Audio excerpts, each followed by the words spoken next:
Welcome to Nomadic Therapy. The early bird gets the worm. I am hungry, girl. Let me tell you something.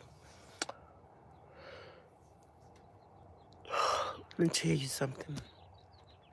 I went to bed hungry. So you already know, y'all, if I turn y'all that way, the sun is reflecting. You already know my stomach. Oh, the sun is scratching my back. My stomach is scratching my back, y'all. So I got a lot planned today. I got to go to the office and register between a certain time. I got to connect my Starlink. I got to finish uh, cleaning out my van.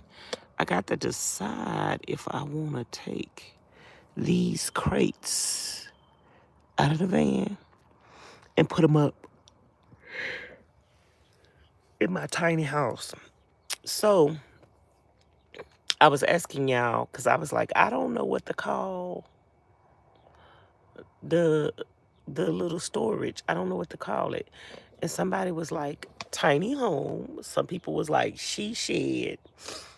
So I think I like tiny home because, you know, I live in a small home, a tiny home. So yeah, that's another tiny home.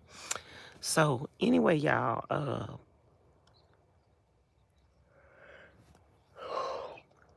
yesterday I did a live, and for you guys, let you know, the comments are turned off on my live streams here going forward.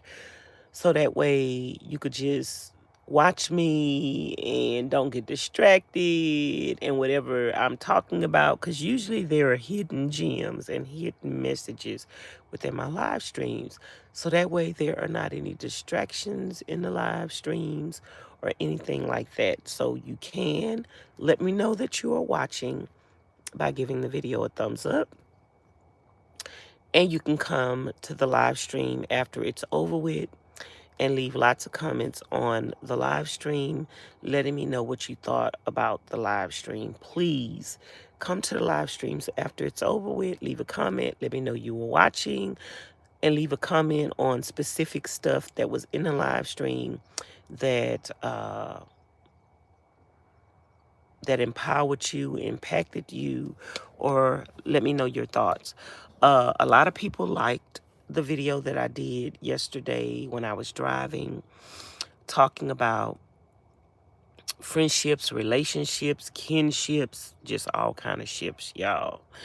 Um, but some people wanted me to speak specifically concerning certain topics. So if there is ever anything that I say in a video or a live stream, and you want me to just make a live stream on that particular topic, let me know. Leave a comment or a DM and let me know, hey, Vanessa, I really would like you to hone in on this just a little bit more specifically. So, when I was talking about givers, takers, and reciprocators, somebody wanted me to speak on that like more in depth. Givers, takers, or reciprocators. Are you a giver? This is a question for you to ask yourself. Sometimes in life, if we're the type of people to hold ourselves accountable, we do self-reflections. I self-reflect all the time. I ask myself all the time questions. I evaluate myself all the time. I want to make sure that I am holding myself accountable. The Bible say, judge yourself daily so no man will judge you. And what that means is every standard that you have for other people, you need to turn that to yourself and see if you are upholding those same standards. Say, for instance, you asking the question, are you a giver Or I'm asking the question, are you a giver or receiver, or a giver, a taker, or a reciprocator? So what you would do is you would ask yourself that same question. Am I a giver? Am I a taker? Am I a reciprocator? Am I more of one than the other? So ask yourself that question. I'm a giver,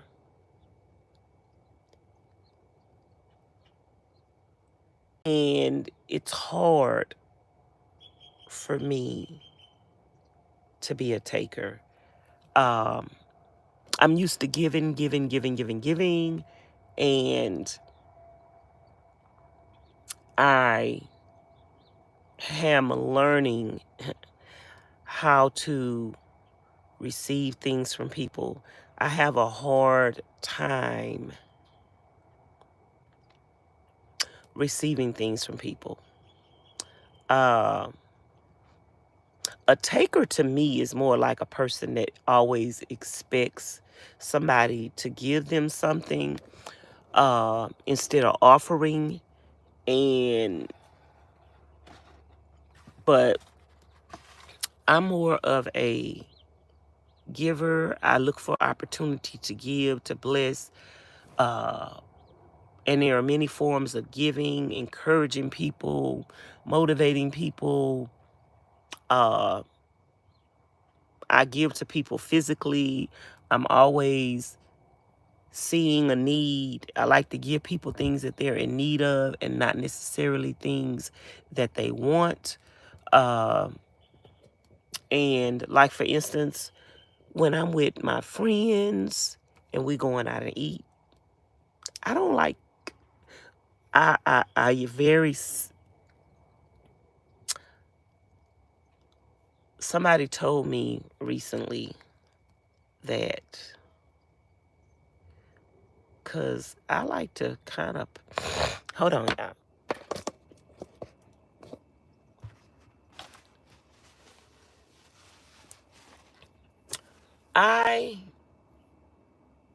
Every time I go somewhere with a person, I don't want them paying for the food all the time. So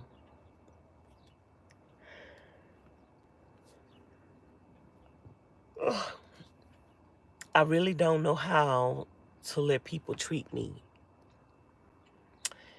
And that could be a sticky situation when you are a giver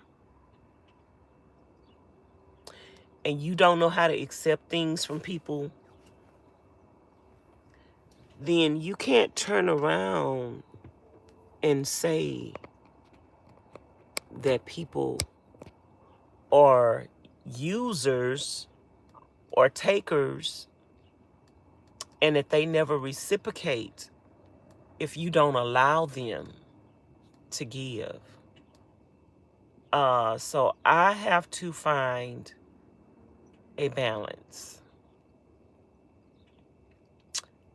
And I have to find a balance that I'm comfortable with, because I have to be comfortable with it. Uh, because I don't want to feel like I'm taking advantage of people. So I don't want to always just be the one that's receiving. And sometimes if a person is monetarily in a position, because some friends we have are in a monetary position where they can, and they're givers.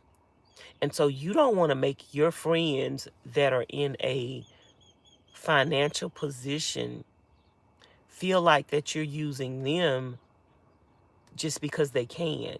Just because they can afford it don't mean that they should. And, I have a lot of people that are in better situations and better positions than I am. But just because you're in a better financial position than I am doesn't mean every time we go out you should pay for the food. Like, that's not gonna fly with me, because you might always be in a better financial position than me. You might be a millionaire and you are in a better financial position than I am. You might always be in a better financial position than I am. Does that mean you should always pay for the food? Does that mean I should never treat you? Does that mean you should never accept anything from me? No.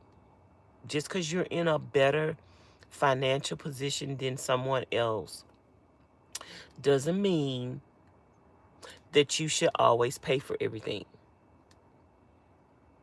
Because that's like you're setting yourself up to be used and taken advantage of. And because you let it be known that you're in a better financial position than somebody else, it's going to mean that the other people are going to always come to expect you to pay. So I feel like I'm a giver. It's hard for me to accept.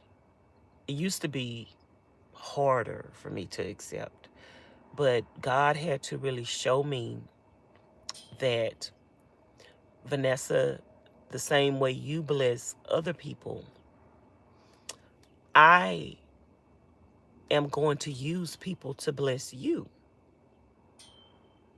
But if you don't ever want to accept the blessings that I'm sending your way, then how can I bless you? So we have to learn a balance. We have to learn how to be a giver. We have to learn how to be a receiver. And we have to learn how to be a reciprocator. And I'm learning how to be a receiver. Because another thing is, some people are givers like you, and you don't want to offend them and hurt their feelings because you never want to receive anything from them. And I have had some friends in my life let me know that, Vanessa, you won't allow me to bless you.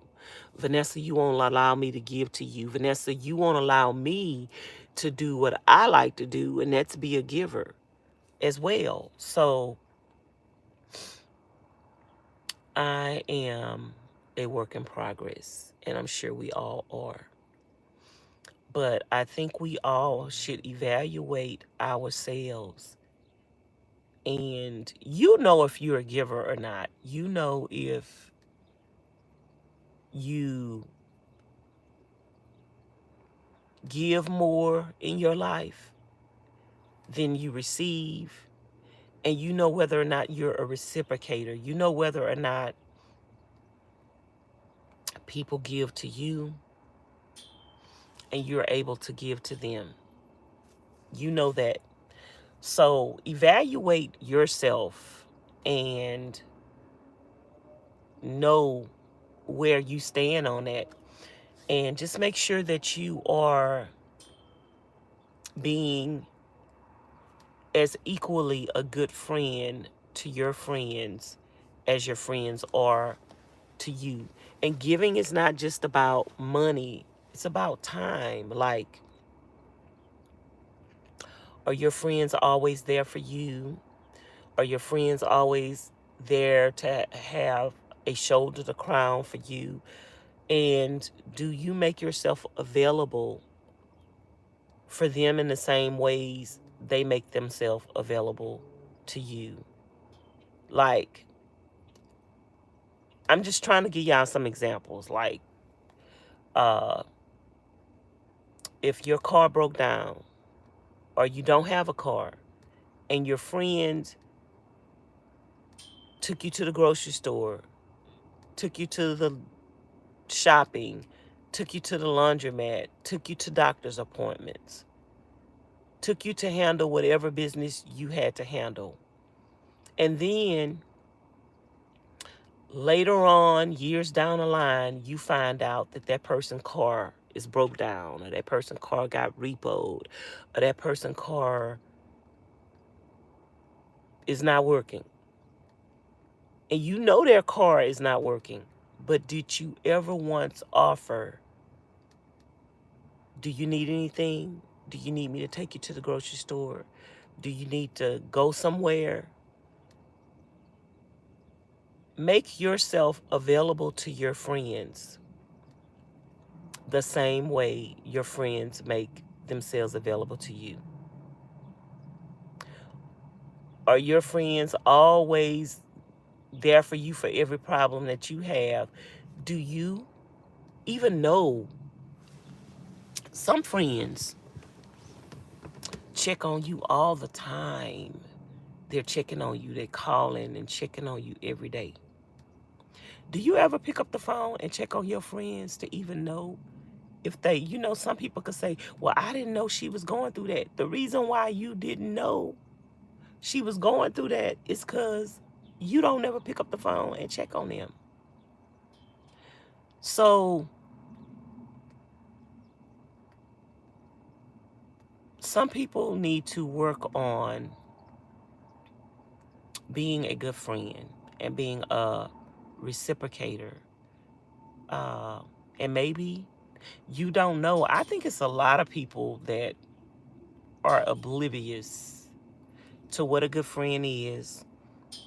And a lot of people don't know that they are not being a good friend. And I think some people know they're a user, know they're not a good friend, and they don't care. But if you are a kind and considerate person and you care, but you didn't know that you weren't being a good friend, or you didn't have any idea that you weren't being a good friend, just evaluate the situation and work on it.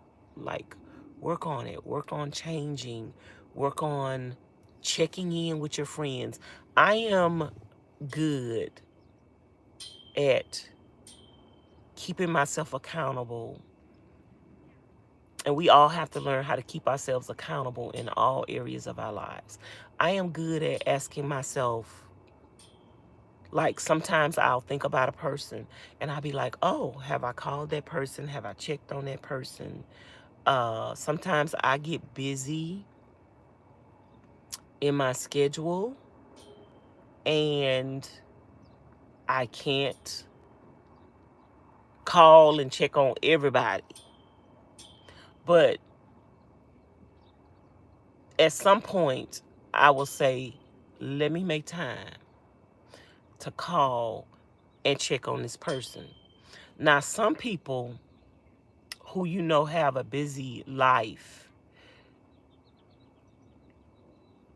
you can't expect them people to like call you all the time. Like my friend in Houston, she is busy, busy, busy. She takes care of her disabled grandson. She takes care of her disabled nephew.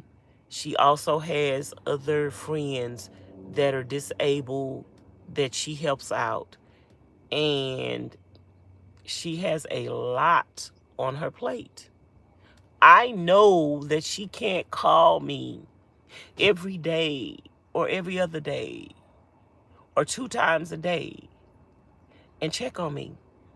So it doesn't bother me that I'm always the one calling her, which I'm not always the one calling her, because one thing about my friend in Houston that I love about my friend in Houston, like, we are alike. She's a giver. She'll go shopping and she'll see something that she buying for herself or somebody else, and she'll get it and she'll say, hey, Vanessa, I got this for you.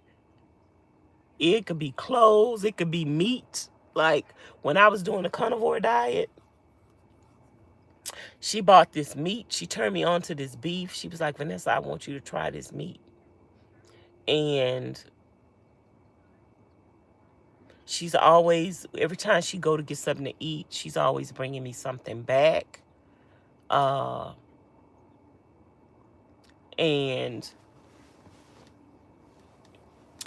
I call her more often than she calls me because she's busy.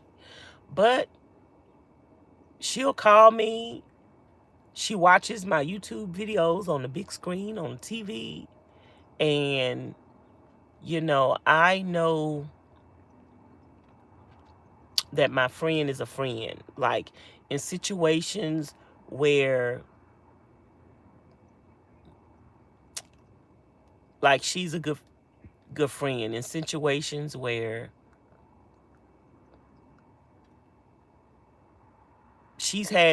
I've had situations where she's spoken up for me.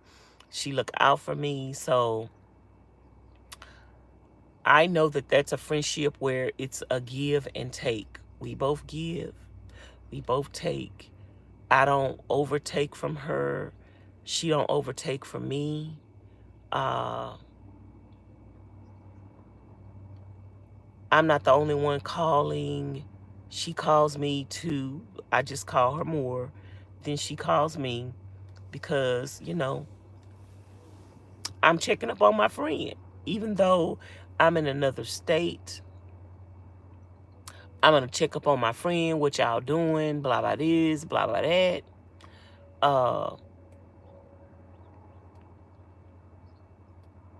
So just check yourself. I check myself. Like yesterday, I was filming a video and I was saying something in the video and it reminded me of another person. And I was like, oh, I haven't called that person in a while. So let me pick up the phone and call that person. So I called a person yesterday and talked to them for a few minutes. And I just want to make sure I am valuing the people that God have in my life. I'm not taking those people for granted. And if they ever need a listening ear, they could call me as well. And sometimes you need to let people know, especially the people that you are always leaning on. You need to let those people know if you need anything, if you ever need to talk, if you ever need to cry, if you ever need me to listen, call me. I am here for you. Call me. I am here for you. Like, I have another friend that I know, she's going through some things. She lost a loved one in her life. And I know she needs somebody to make her smile, make her laugh, and just keep her occupied and busy. So I'll call her just to talk to her while I'm doing something else. It's not taking no skin off my back while I'm doing something else. I may be out shopping, I may be cleaning, I may be cooking, I may be editing a YouTube video or something like that. And I'll just call her and talk to her while I'm doing whatever I'm doing to keep her busy, to keep her mind occupied. Or I might call her on one of them days where I just feel like reading a troll without reading them on YouTube and just tell her what they said and tell her what I wish I could say back to them and just make her laugh. And, sometimes I call her and she be really sad because, like I say, she lost a loved one. And sometimes I call her and she be like, Vanessa, I needed this laugh. And that's what friends are for, you guys. We live in a society where there is so much hurt and pain and negativity, and so many people have been through so much in their life, and they don't have anybody to listen to them. They don't have anybody to cry with them. They don't have anybody that's genuinely concerned about them. And if you consider yourself a friend to people, your friends shouldn't feel alone.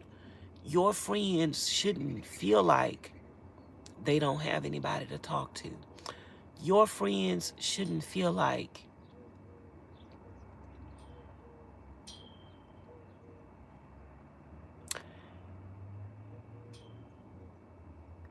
they just shouldn't feel alone. Like if you are a good friend to people, they shouldn't feel alone. They shouldn't feel like they're there for you and you're not there for them. I don't want my friends to feel like that. I don't want my friends to feel alone. I don't want to get a phone call one day and my friend is no longer here because they didn't have nobody to talk to. I want to let my friends know that even though I talk a lot,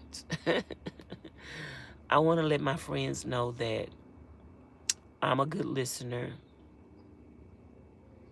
I could give you advice in a time of your need.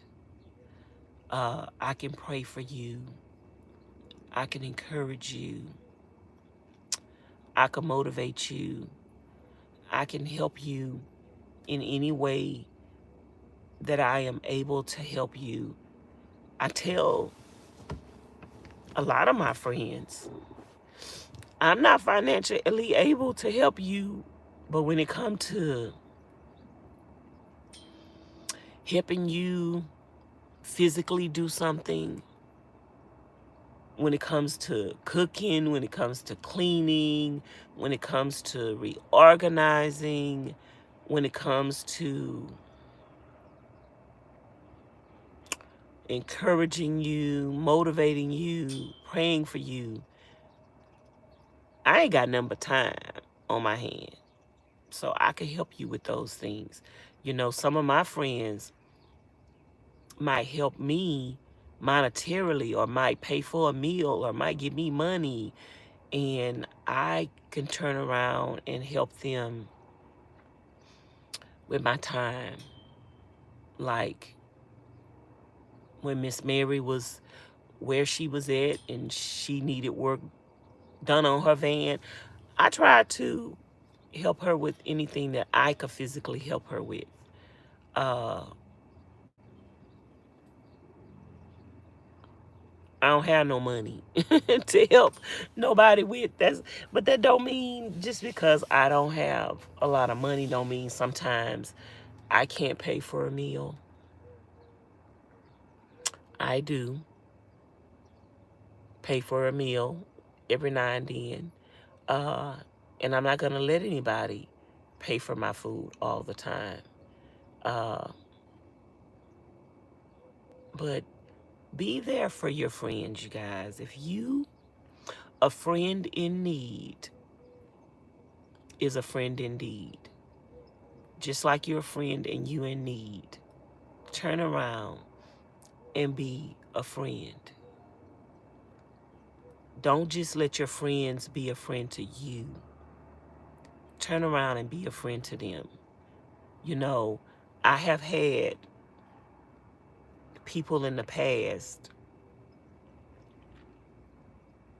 I use the word friendship loosely.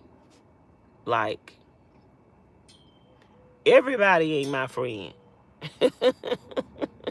Just because I know you don't mean you my friend. I don't meet people and as soon as I meet you, oh, this is my friend. I don't even know you well enough to say that you are my friend.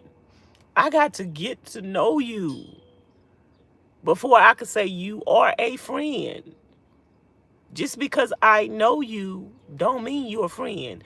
Just because you know people don't mean that they're your friend. You got to get to know spirit people. You got to try the spirit by the spirit, because just because you know somebody don't mean they're a friend. Like I'm related to people and they ain't even a friend. So be careful how you use the word friendship. This is my friend. This is an associate. This is somebody you just met. Like, y'all ain't even known each other long enough to know if they are a friend. And then when you disappointed later on down the line, it's because you using the word friendship too loosely, too soon, and too lightly. Like, everybody not my friend, because you got to be a friend for me to call you a friend. You got to be a friend for me to call you a friend. I can't call you a friend and you ain't there for me, and you ain't kind, and you ain't considerate, and you shady like Grady. I'm not about to call you my friend. Okay? I'm just not going to do it. I'm sorry. I need to get to know you first. And I'm sorry if you feel like I'm a friend, because sometimes this is what I've experienced in my life before. Sometimes I was a good friend to people. I was a friend to them. So when they said, this is my friend Vanessa, it was a true statement. But if I never turned around and said, this is my friend Kim, it's because they wasn't a friend to me. Like, the friendship was not reciprocated. So I couldn't call them a friend. I'm not going to lie and say you my friend, but just because you say I'm a friend to you, don't make you a friend to me. Y'all get it twisted. Y'all better understand. Just because you're a friend to somebody doesn't make them a friend to you. And if they're not a friend to you, don't call them friend.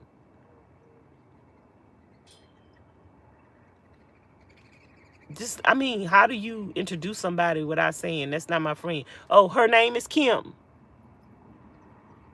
Her name is Kim. Like, you can't just meet people today or tomorrow and say, this my friend. You don't know if them people good people. And just because somebody was nice to you once don't mean that they are good people. People put their best foot forward when they first meet you. You have to get to know people, y'all. Get to know people. Get to know people. Get to know people. Get to learn people. And be kind to people, even when you realize that people are not good people. Even when you recognize people are users, still be kind to them. Distance yourself. Don't let nobody take advantage of you. But don't intentionally, I refuse to let people change me because they are a certain way. So I'm not going to be mean to people because they are mean to me. I'm not going to be nasty to people because they're nasty to me. I might distance myself from those people altogether. But if I go around those people, I'm going to be kind to them. I'm not going to be nasty to them.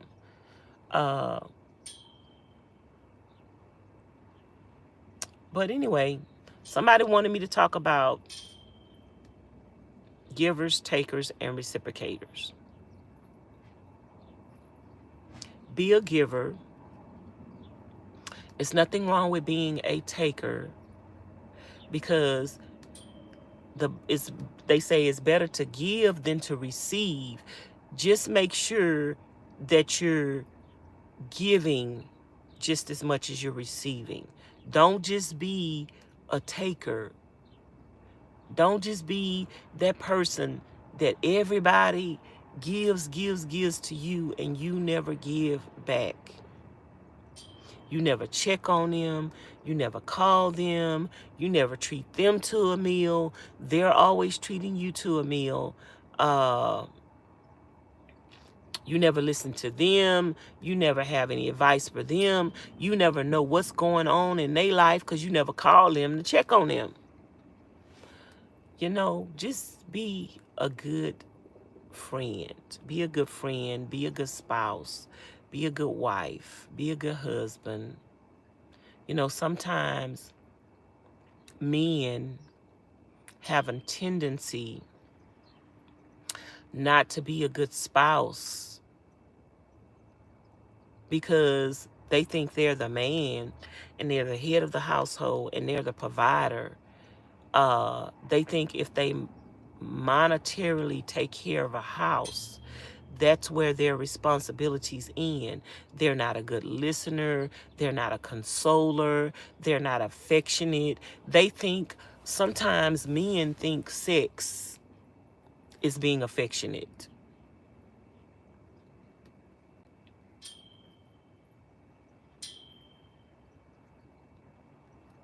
I'm just going to stop and let you listen to that for a minute. That's why I got the chat turned off, so you can listen. Sometimes men think sex is being affectionate.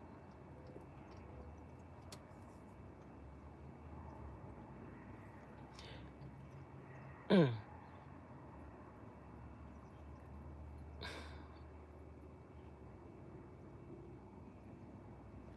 Are you listening? You don't hug your mate outside of bed. You don't touch your mate outside of bed. You don't caress your mate outside of bed. You don't flirt with your mate outside of bed. You don't compliment your mate outside of bed. You don't appreciate your mate outside of bed. But you think that sex is being affectionate.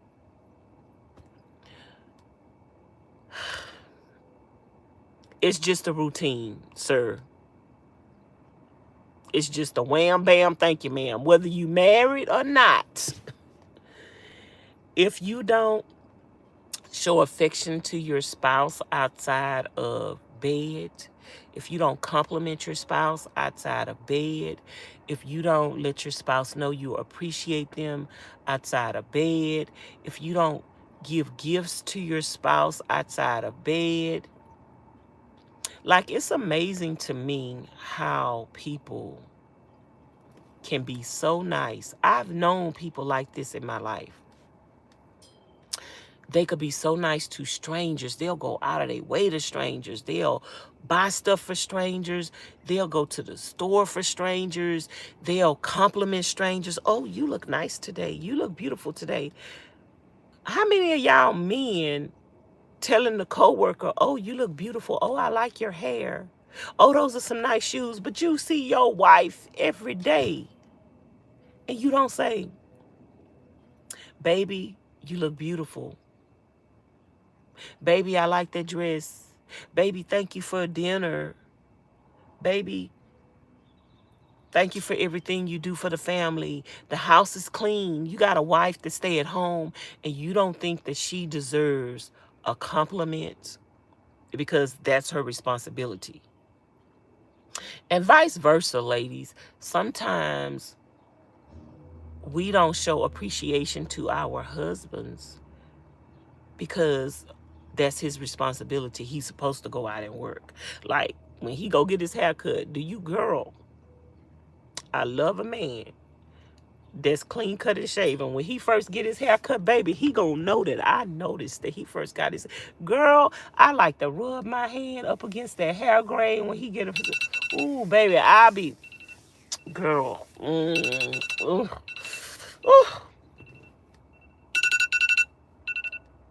That's one of my love languages.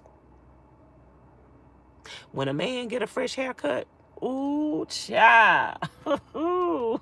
He gonna know that I know that he just got his haircut, because I love to do this. Ooh, I just love to rub his head, baby. He gonna be up there smiling.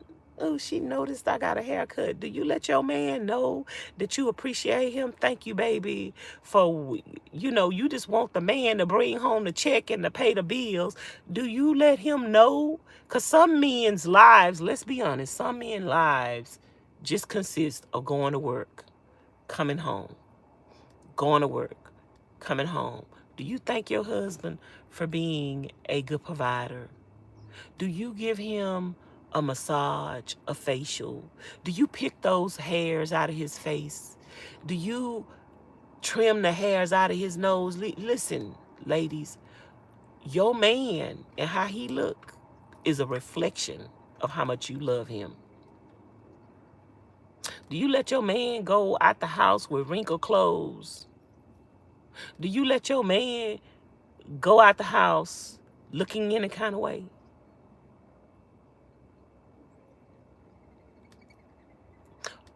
How your spouse look is a reflection of how much you love them.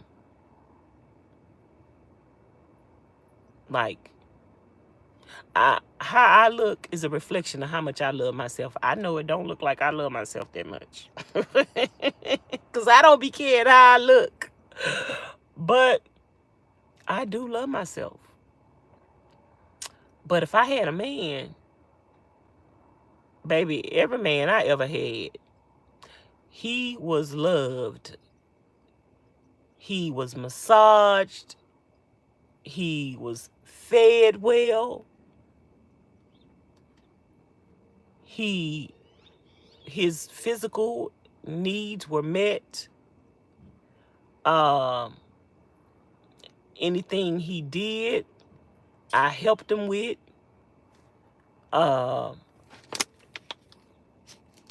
Just be a good spouse. If you're a husband, be a good husband. If you're a wife, be a good wife. Don't cater to other people and you not taking care of what's in your house. Like, take care of what's at home. Compliment your wife. Compliment your husband. Appreciate them. Do special things for them. Like, you shouldn't be running around like a chicken with your head cut off, doing things for everybody else, and you don't do nothing for your spouse, for your family. Spend time with your family, with your kids, and all of that. Be a giver. It's better to give than to receive.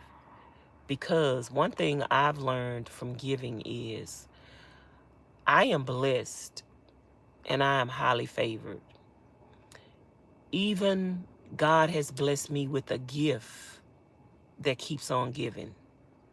Like, when I give to people, whether it be through my time, my energy, my advice, or my money, it is a gift that keeps on giving because I give it freely from the heart. I love doing things for other people.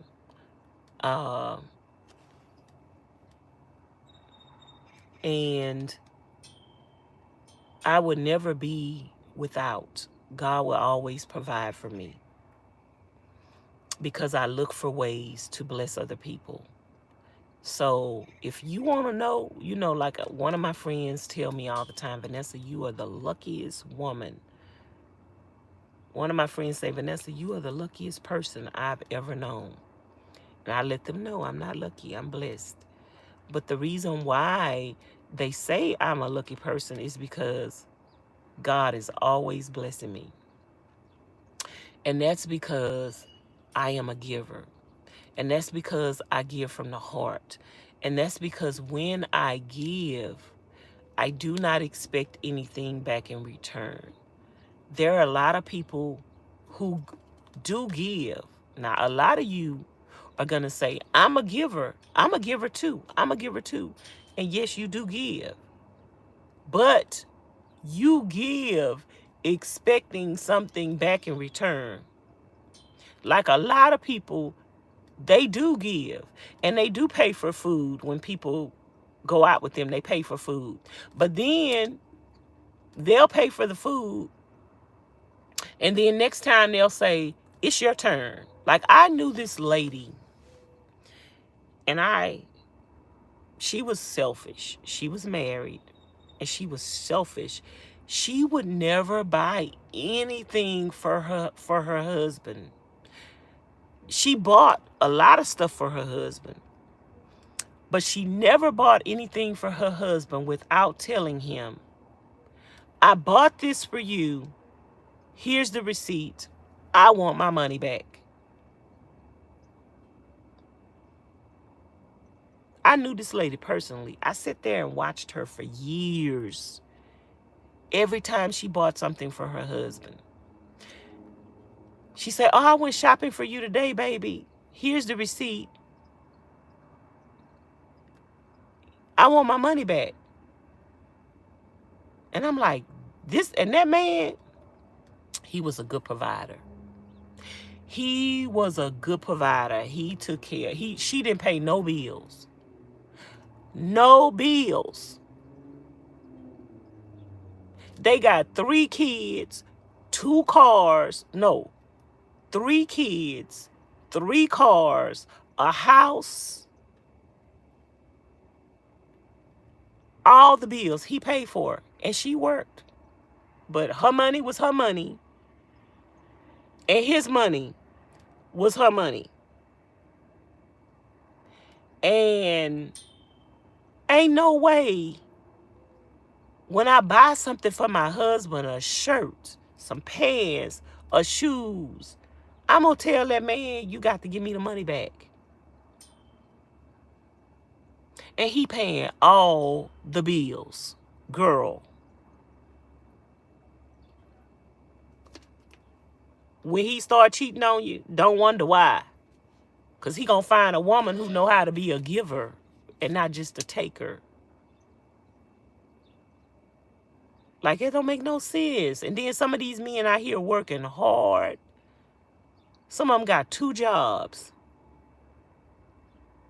And they got to beg you for what you should be doing naturally. Because in that case, he was doing that too. He's working 2 jobs. And he had to beg her for what she was supposed to be doing naturally. Ask me how I know, because one day I called a house and he said, Vanessa, can you talk to your friend and tell her she needs to have sex with me every now and then? And I'm like, huh?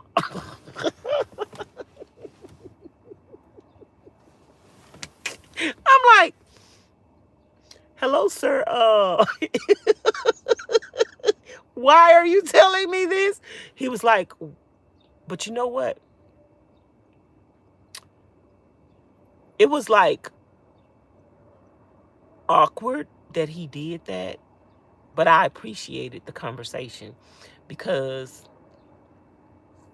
what we got to realize is some men don't have male friends. Some men don't have nobody else to talk to. And I was her best friend, and she talked to me about everything, and he knew. He said, Vanessa, I need to talk to you about something, and I need your help. I don't want you to let her know that I talked to you. I love my wife. I don't want to cheat on my wife. I think my wife is beautiful. I think my wife is fine. I do everything for my family. I am a good provider, and he was. He was a good provider, y'all. He worked 2 jobs. He had a regular job that was a good paying job, and then he owned his own business. And like I say, he paid all the bills. They had 2 brand new cars, a vehicle for the business, and 3 kids. The children were well dressed, well taken care of. And this woman wasn't having sex with her husband. And he was getting frustrated.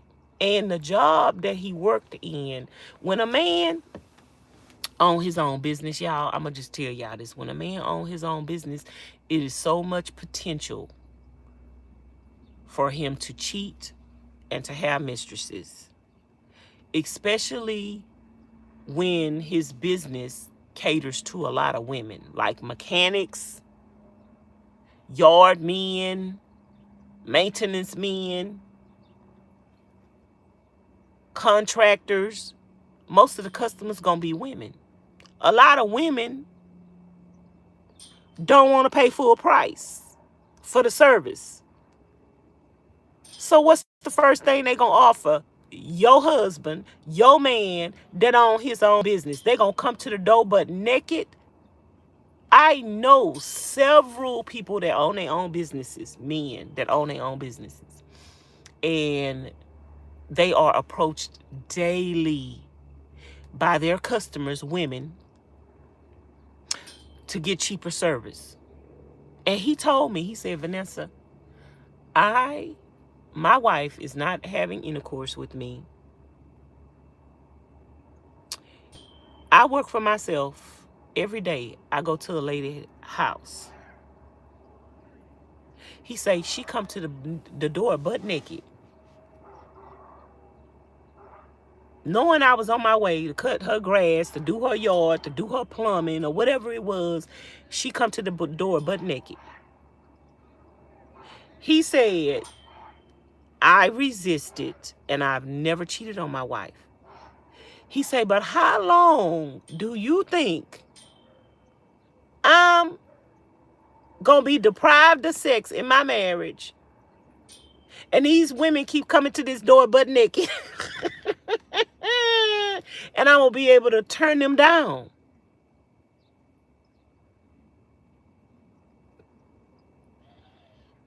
I agree 100% with him. Like, you can't be expecting your husband to be faithful to you, and you ain't giving him none, and you turning him out there in the world where another woman want him, another woman gonna show him she appreciate him, and another woman gonna give him what you ain't giving him. But then you gonna find out he cheated on you, and you gonna be mad. Why? You wasn't giving him nothing. Sister girl was trying to get a discount.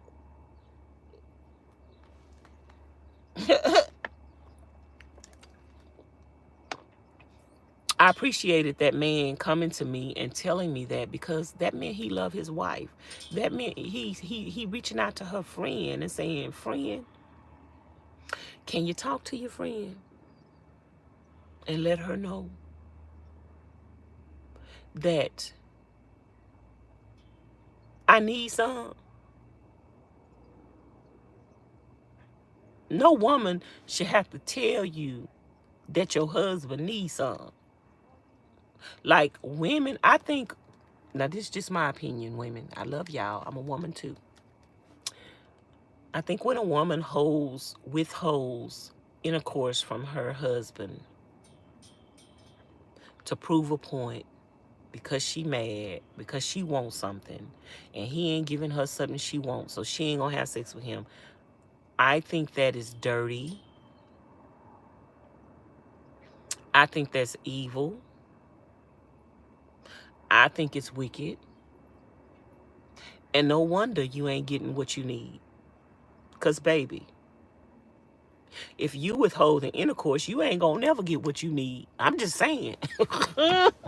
Baby, I will blow that man mind, and when he get up in the morning, he gonna go fix what I need him to fix. He gonna go get what I need him to get. Baby, I'm gonna take care of him. I'm gonna take care of him. He gonna be like, Oh, I got to get Vanessa what she need. Cause that girl take care of me. That's a good woman right there. Now, if you running around here, first of all, you ain't getting what you need from your man because you ain't a good woman. You ain't cooking, you ain't cleaning, you ain't making love to him. If he need help with his business every now and then, it ain't nothing wrong with you helping that man.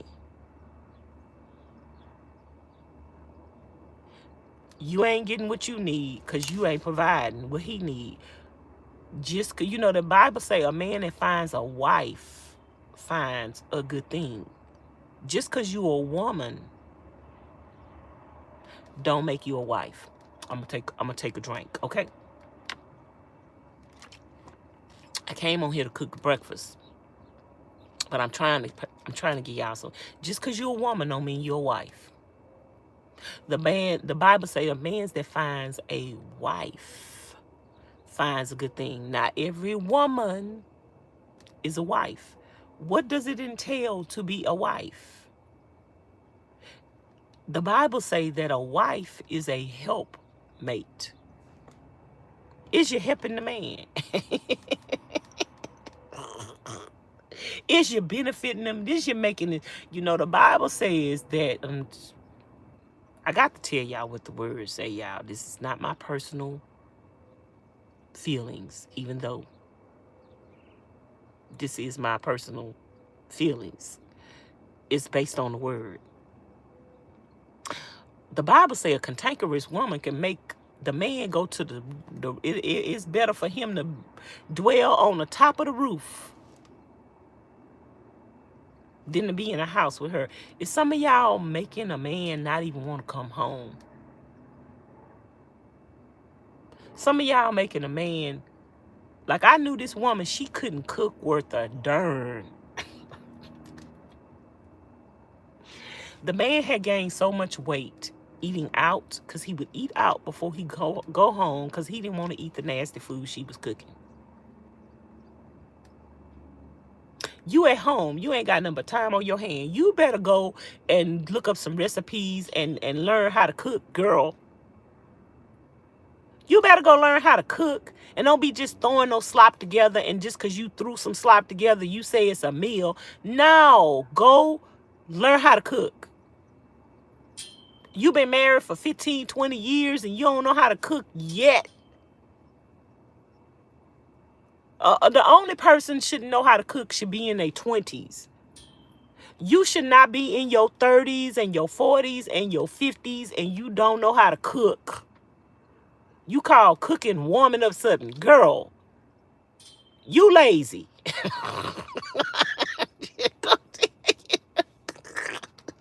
I just gonna tell you the truth.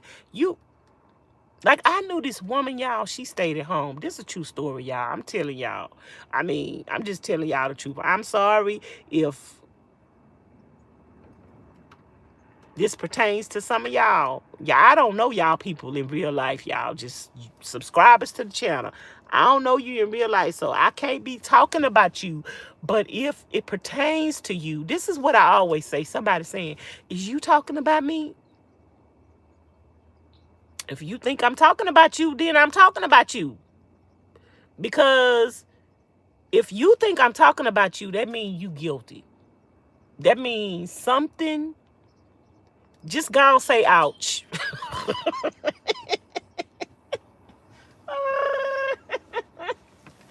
Just go and say ouch, girl. Just say, oh my goodness. If you feel like somebody talking about you, that means that it's something in your heart that's telling you that you are lacking in that area. And that's something for you to work on. Like, a good, well-rounded person wants to know what areas I need to work on.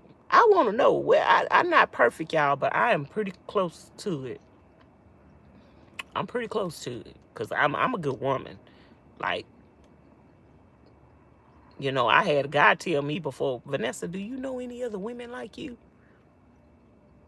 And I was like, I'm sure there's some more good women out there. He say, no, answer the question. This guy I dated, he say, Vanessa, do you know any more women like you? And I say, it's some good women out there. He say, nope. Answer the question. I say, well, what you mean? He say, do you know any other women like you that cook, that clean, that get a man a massage, that get him good sex? He say, do you know any other woman out of all your group of friends? Do you know any other woman that's like you? I said, no. He say, when they look at you and they jealous of you, that's why. Because they not like you. He say, you is one of a kind. It's hard for a man to find everything in one woman. And you know, most men don't appreciate that. They be saying they looking for a good woman, but then when they get one, they try to make her their footstool. But anyway, yeah, I did have a friend tell me that before. So anyway, y'all, what was I saying? Ooh, what was I saying? I was laughing at y'all. Oh,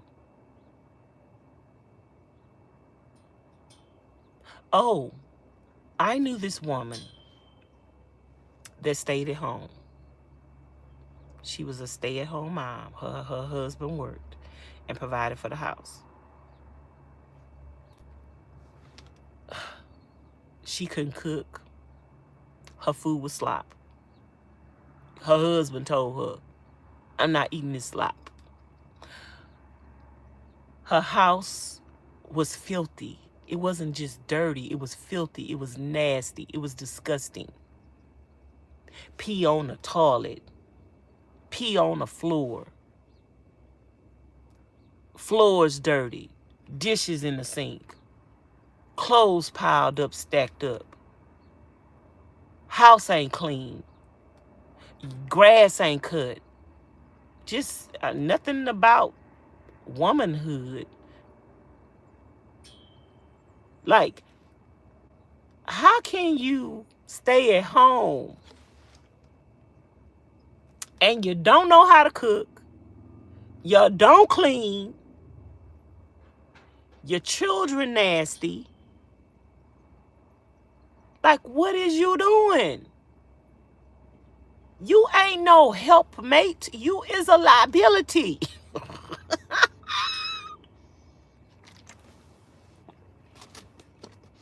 Y'all, I ain't even looked at the live to see if I'm live. I don't even know if I'm talking to nobody. Let me see. Let me see. Let me see. Do I have anybody in here?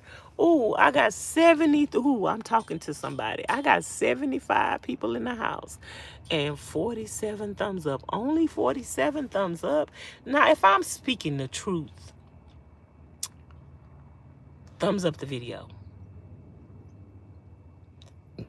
And even if you know I'm speaking the truth, but it stepped on your toes, thumbs up the video. If you need to do better, thumbs up the video. You know they say, when you know better, you do better. Maybe you didn't know. Maybe, you know, I will admit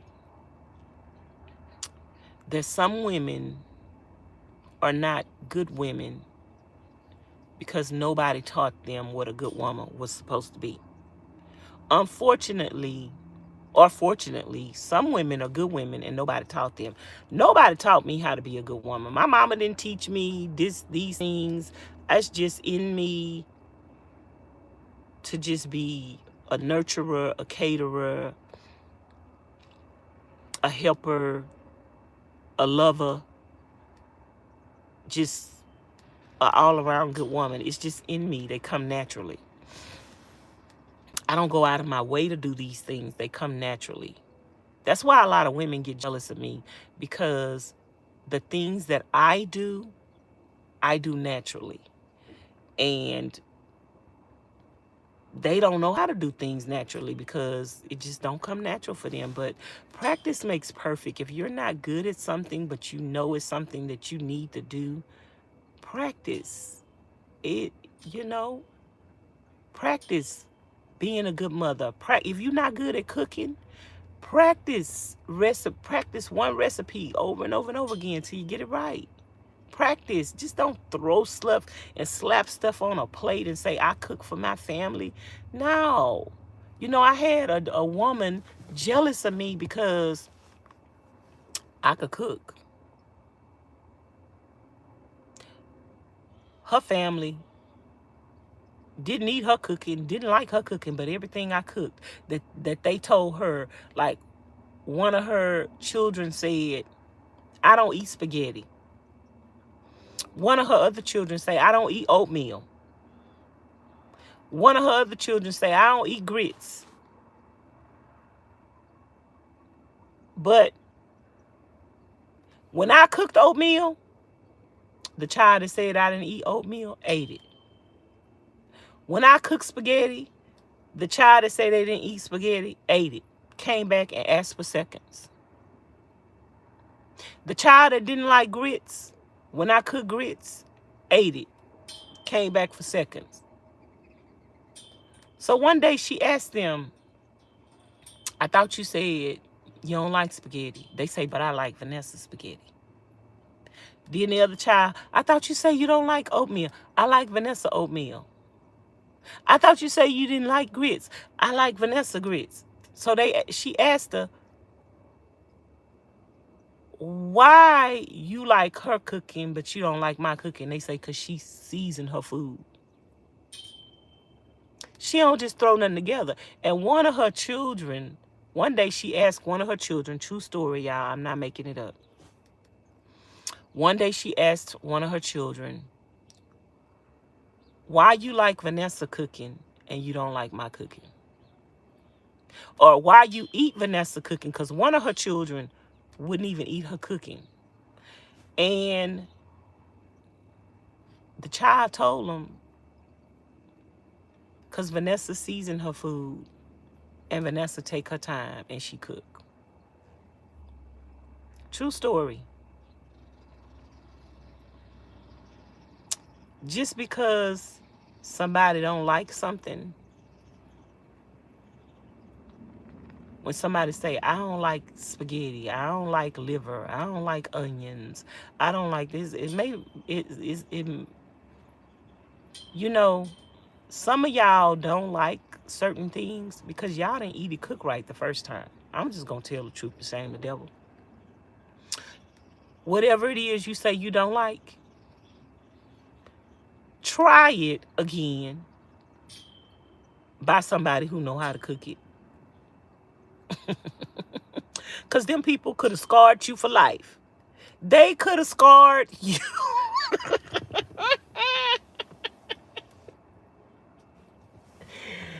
Maybe you don't like certain things that you tried as a child because maybe your mama didn't know how to cook. Don't shoot the messenger. Maybe your mama didn't know how to cook. Maybe you don't like liver and onions because your mama didn't know how to cook liver and onions. Maybe you don't like okra because your mama didn't know how to cook okra. Whatever it is you don't like, try it again by somebody who know how to cook, okay? Don't just walk around and say, I don't like this, because I done had people tell me, I don't like oatmeal. I'm telling you, anybody that do not like oatmeal, if you taste my oatmeal, I promise you, you will start eating oatmeal. I promise you. I done had people come to my YouTube channel and say, Vanessa, I don't even eat liver and onions. But girl, the only way I try some liver and onions if you cook it. Sometimes you don't like stuff because you didn't eat it from somebody who know how to cook. And that's all I'm going to say. I had people that don't eat potato salad. And I've had people tell me, Vanessa, your potato salad. Like one time I had a friend and her son was graduating from high school, and she wasn't going to be able to make the graduation. She was having a graduation party for her son after the graduation. And she did not have a chance to cook nothing. And being the friend that I am, I was like, I won't go to the graduation. I'll stay at your house and I'll cook everything while the graduation is going on. So I asked her what she wanted. We was doing like a soul food thing. I think her husband was barbecuing or whatever. So I made the corn. I made the potato salad. I did all the sides. I did everything. Baby, them people came to her house. I'm talking about corn. Corn on the cob, y'all. They up there. Ooh, this corn good. Ooh, the potato salad good. Ooh, this good. Ooh, that good. One of her cousins said, who cooked the potato salad? Who made the potato salad? They said, Vanessa. She said, who cooked the corn? They said, Vanessa. Who made this? Vanessa. And the lady had never met me before. But I'm in the kitchen and I hear her. And everything she say, oh, this is good. Who cooked this? And she say, Vanessa. And the cousin was like, I don't eat everybody cooking. And then she was like, but who cooked this? And then they said, Vanessa, Vanessa, Vanessa, Vanessa. And she say, who is Vanessa? And is she married? And is she single? Why she ain't married? Because, baby, I'm going to tell you this. Everything I do, I'm going to do it to the best of my ability. I'm going to take my time. I'm going to do it right. When I get in the kitchen, I ain't rushing. Now, when I get in the kitchen, I don't take forever because I know how to cook. When I get in the kitchen, I stay in the kitchen. You know how some people, they say I'm cooking, but they in the living room, they in the kitchen. They in the living room, they upstairs, they in the bedroom, they watching TV. No, baby, when I'm cooking, I'm in the kitchen. It ain't gonna take me all day to cook. I could cook any meal within the hour because I'm gonna stay up in the kitchen and I'm gonna be cooking. Some people be talking about they cooking and they in the living room watching TV. How you cooking? You is not cooking. If you're cooking one thing at a time too, it's gonna take you all day long to cook. Some people up in there, some women stay at home, and they say, "Oh, they some stay-at-home mothers." It took me all day long to cook, cause she cooking the beans, and then she gonna wait till she get through cooking the beans to cook the rice. Then she gonna wait till she get through cooking the rice to fry the chicken. Girl, that's why you got a 4-burner stove. You could be cooking them beans, cooking that rice, and frying that chicken all at the same time.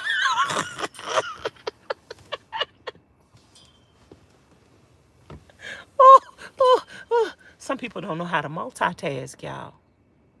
I'm just telling the truth and shame the devil. I hope I'm helping somebody today, but guess what? I done took too much time because I was supposed to be fixing me something to eat. Didn't I come on here and say my stomach was scratching my back? Girl, I'm hungry. Let me get up. Hold on, y'all.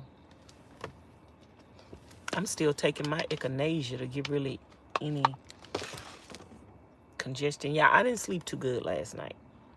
First of all, I slept with my doors open, and I should have got up and got this blanket, but I didn't. I just now got the blanket just now. I should have got this blanket last night, but I didn't. And I'm not a sound sleeper, y'all. Every little noise bothers me. It's a flag back there. If y'all keep hearing that little noise right there, that little metal, every time that flag blow, it's hitting metal. I heard that all last night. I didn't sleep good last night because of that. But a good breeze flowed through here last night, and it was cool. It wasn't too cold. It was cool. But I still should have had my blanket on last night. I had this little blanket, and it wasn't enough. Because I like to be warm, y'all. Even though I don't like to, I like to sweat when I'm sleeping,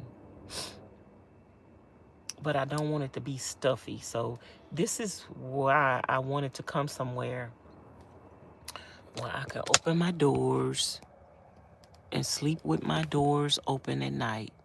Have a cool breeze coming in, the back door open with that thing. Have a cool breeze coming in. And I'm in a gated area where only the residents are here, really. So I feel safe.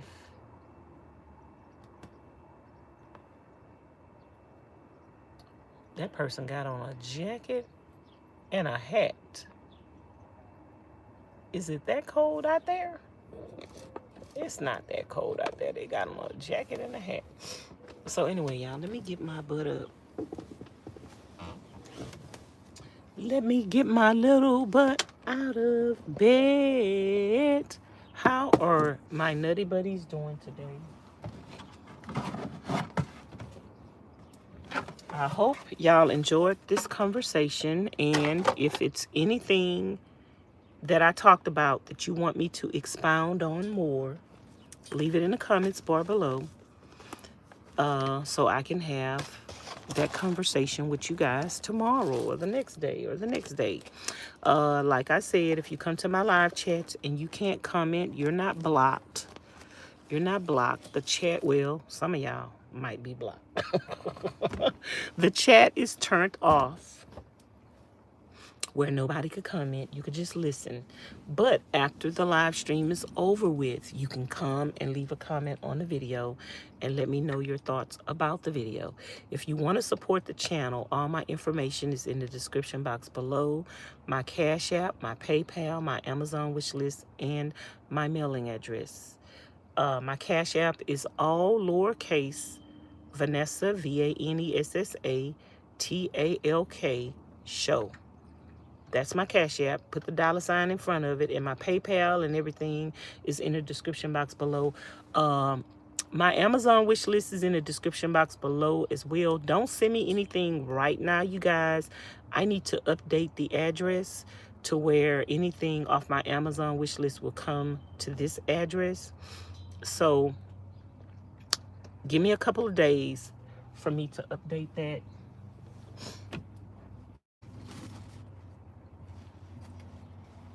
So that y'all can start back ordering things off my Amazon wish list and it'll come directly to me.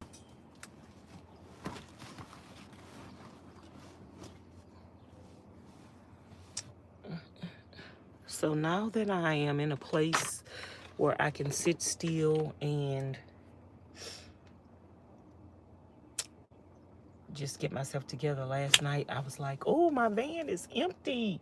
So now I just need to clean my van out because it's empty right now. And I don't have anything in here. A couple of more things I might take out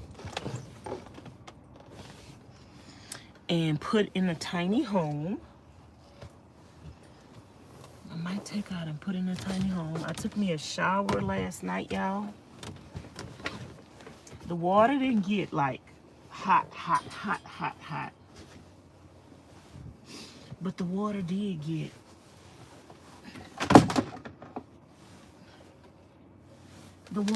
hot. But the water did get hot. I just like water scalding hot, y'all. Oh, but the water did get hot. It just didn't get scalding hot.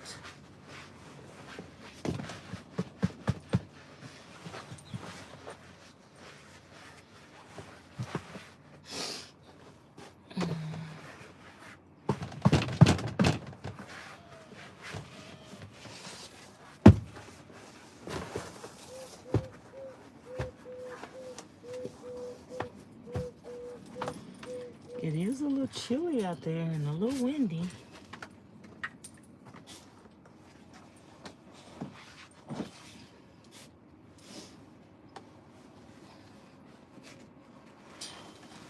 So, y'all, I got some bacon left over. I got some bacon left over. And I am going to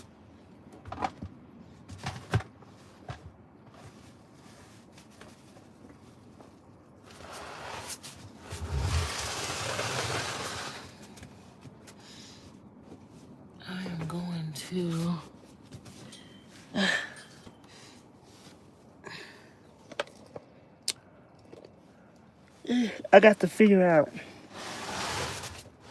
what I'm gonna keep in the van to sit on. I think this little toilet right here is too high.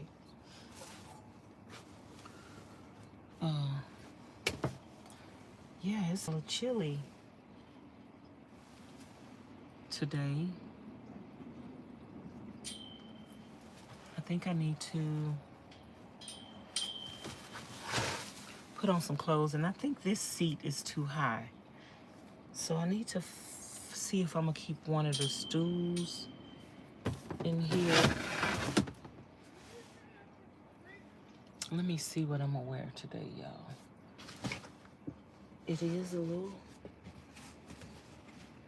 chilly outside.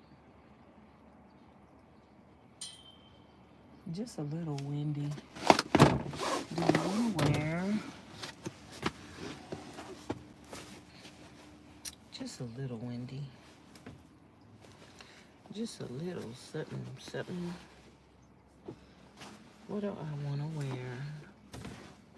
Maybe I'll wear my outfit. I think this is this the shirt and the pants pulled up together? Nope, it's just the shirt.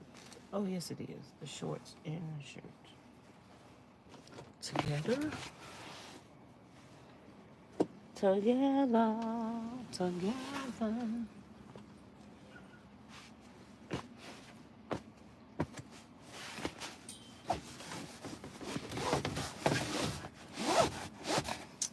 Y'all, I am hungry. I am starving like Marvin. And I know who Marvin is. Because, baby, I be starving. I know who Marvin is.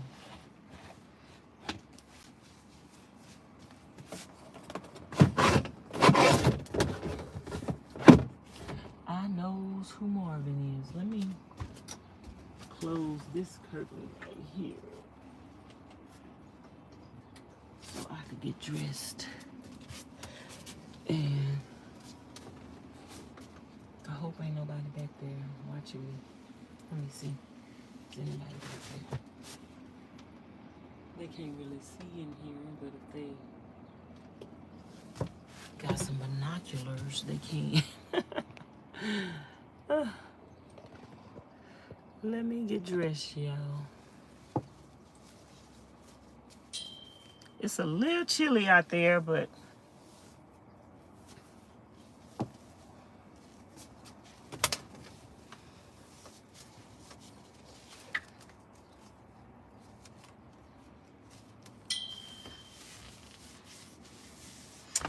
I think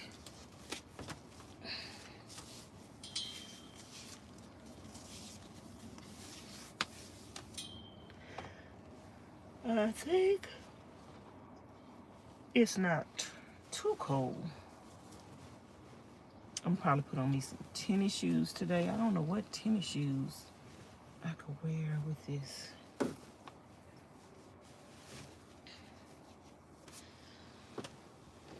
I don't know what tennis shoes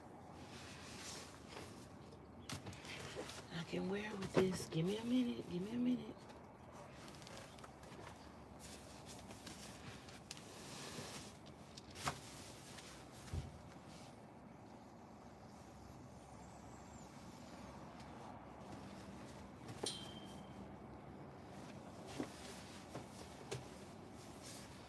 I think I need a couple of outfits in pink.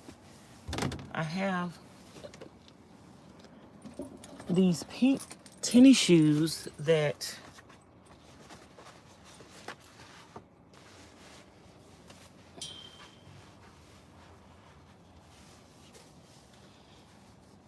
Fitville sent me.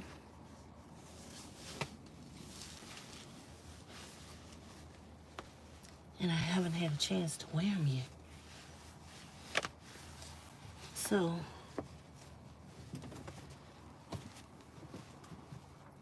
I need a little pink outfit. Okay, and then I got this little cute matchy outfit.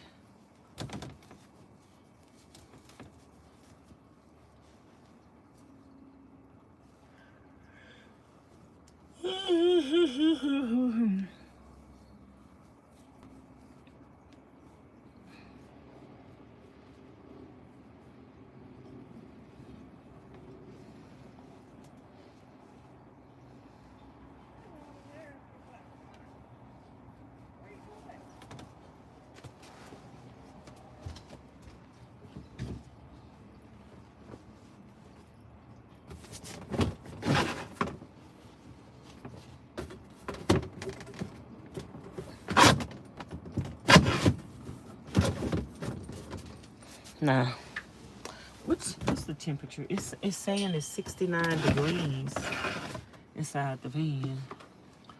Let me put some socks on my feet because that's what, I don't know what I'm gonna wear today. But when you cold, it's a little chilly. I can feel the chill out there. When you are cold,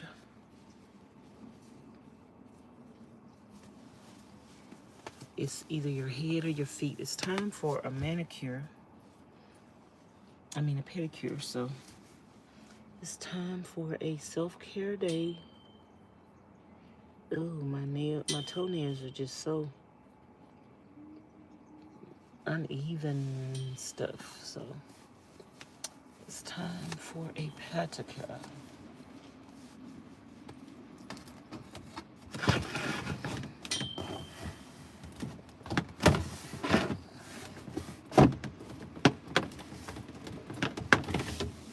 Okay, y'all, so I am about to, hello everybody, thumbs up the video. Ooh, it's windy outside. Oh, the van is gonna get a good cool breeze today. What is this? So my van, ooh, this thing is coming off of this. Yeah, I'm gonna need something else to sit on. The van is getting a good, cool. My van is definitely not gonna be stuffy with me having it open like this. I don't know, is this the one with the water in it?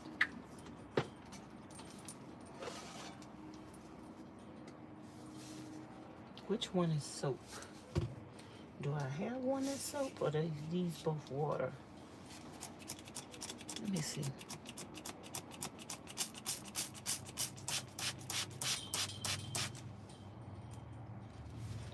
it water or soap?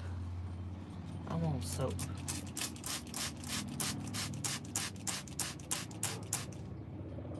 Do one of these have soap in it?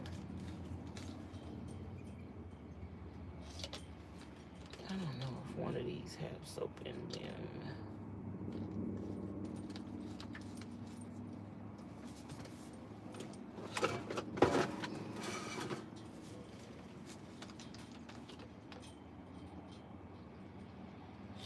I think this is the one supposed to have some soap in it. It could use some more soap in it. I need to take this and put this in the tiny house.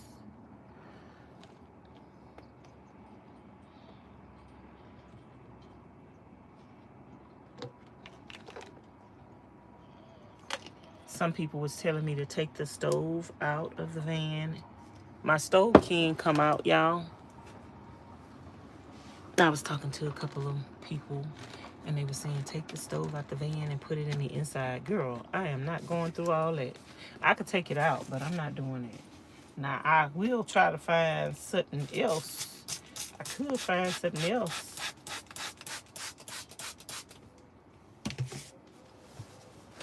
Hold on, y'all. I got some stuff on the stove. The stove was clean, but because I was storing stuff back there,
now while I was driving down here,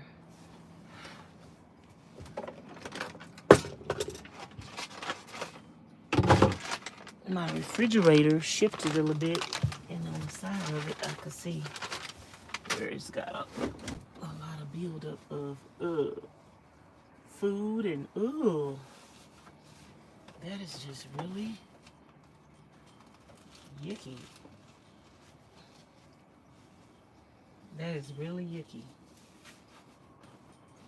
Cooking oil and stuff. So I'm gonna, even though I'm supposed to be doing an extreme cleaning later, but right now I got to take care of this. I think I need to pull this stove up so I can take care of this, but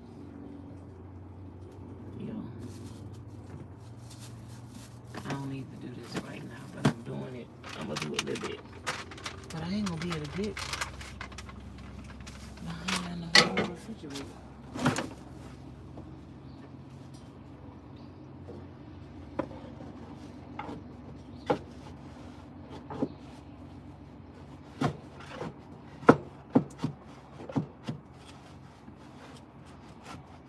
Ooh. What is that? Stuff back here. Where did it go?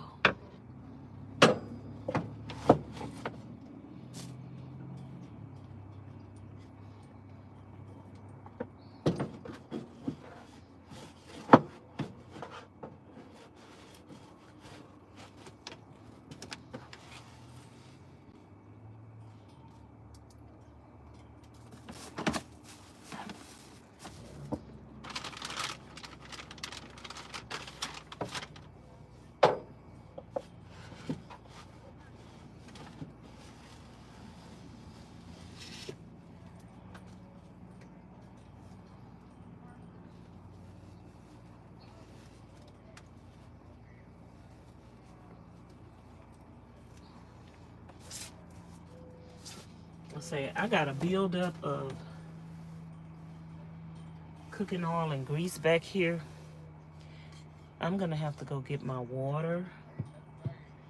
I mean my dish container. Let me go out to the tiny house, tiny home.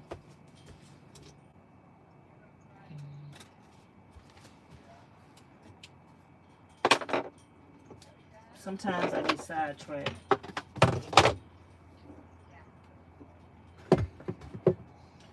Or let me just force myself to do that later, because I am going to be extreme cleaning later. So let me not get sidetracked right now, y'all. I could do this later.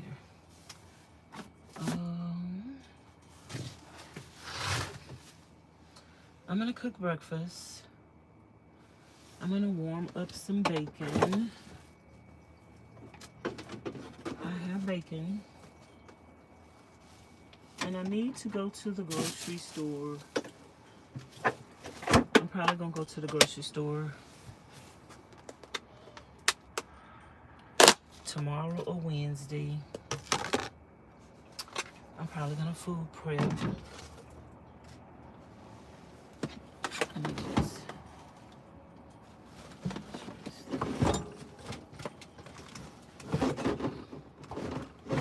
I'm probably gonna food prep.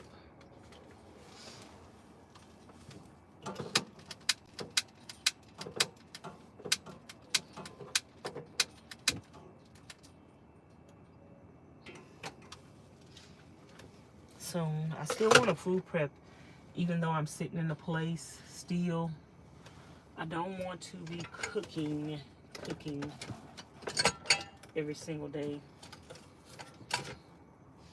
I'd rather have something cooked, so I can just warm it up. It just helps me to eat better and take care of myself when food is cooked already, because I get carried away and I get involved in projects and stuff and editing, and I don't take the time to cook, so it helps me out better.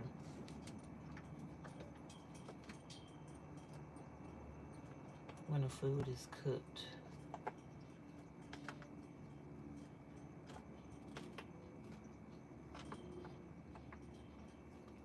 It helps me out better when the food is cooked. So I'm gonna warm up my bacon first.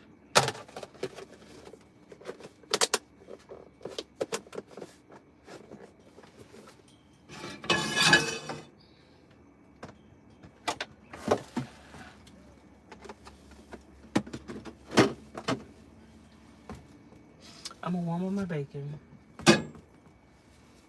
And I'm gonna cook me some eggs.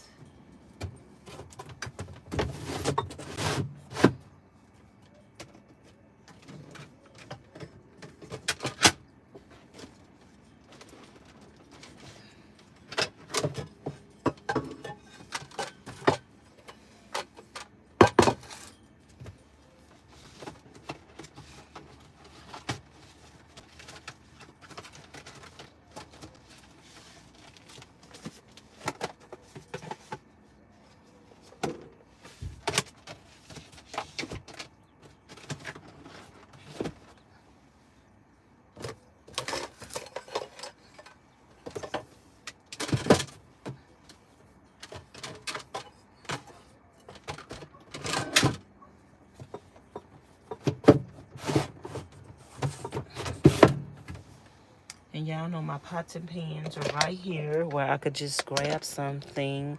Some people were asking me, how did the pot thing turn out? And it's finished painting, and this is how it turned out. Slidable doors. I need to adjust the thing behind it so I can slide them a little freely. It's a little too tight. Then I keep my skillet up here, and I put that up there last night. I can keep other stuff in there. So I had my skillet up in there. So we got that. Life is so much simpler. And I'm just gonna warm up the bacon, and I got my plates outside in the tiny house, and I'm hungry, y'all. I went to bed hungry last night. So I'm gonna cook about 6 eggs.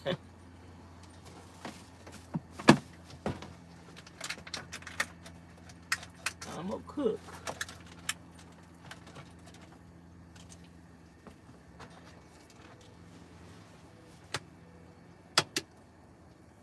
About 6 eggs.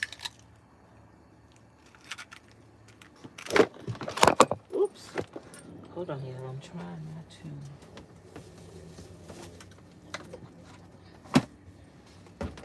It would be nice if I had a stove inside the little tiny home. But I don't want to move my stove, y'all. I could move the stove very easily. It just unscrews and lifts up.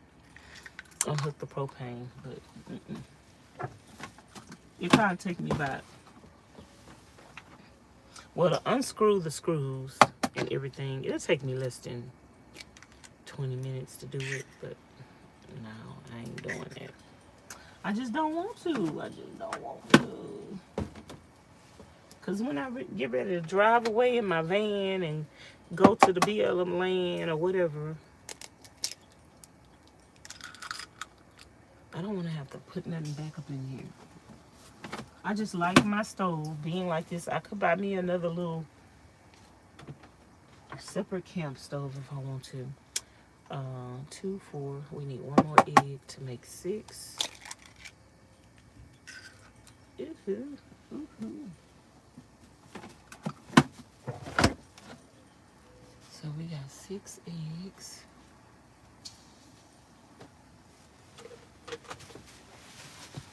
I hope y'all are gonna have a good day today. Wake up. I hope you woke up on the right side of the bed. If you didn't, get back in that bed and lay in that bed for about 5 or 10 minutes and pray and talk to God and give your problems to Him, and then start over and get back out the bed.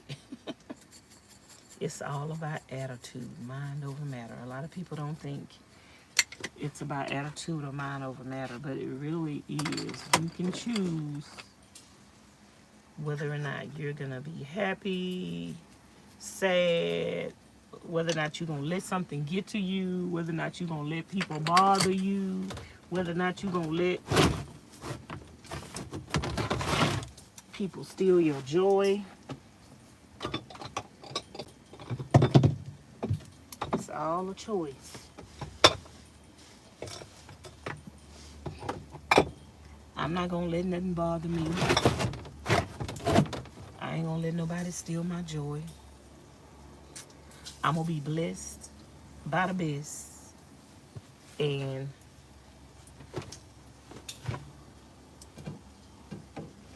I'm gonna avoid some mess. So let me go get my plate out of the tiny home, and we're gonna eventually go in there and sit and eat. But let me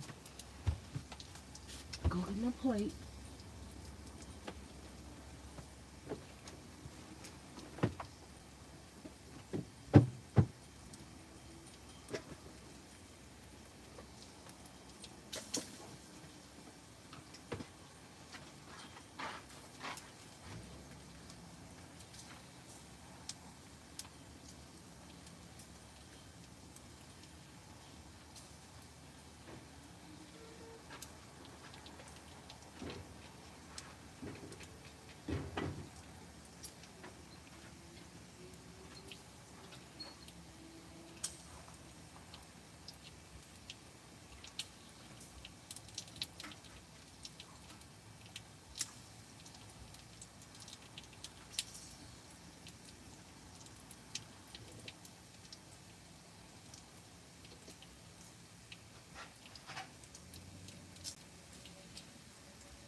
Yesterday, when I took this in the tiny house, I dropped them on the ground. So I need to wipe them off. Show y'all the bacon. Y'all thumbs up the video. We have 99 people in the house. So thumbs up the video. And let's get the video to 100. Thumbs up.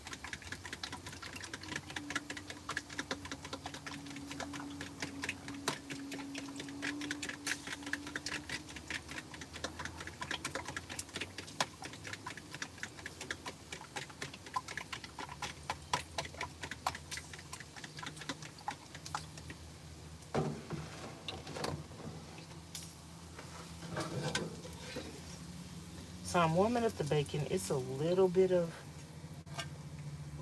bacon grease in the skillet. Ooh, my fork done fell. It's a little bit of bacon grease in the skillet, but I want more. What did I just do with my bacon grease? Oh, here it is. Let me put a little more bacon grease in that skillet.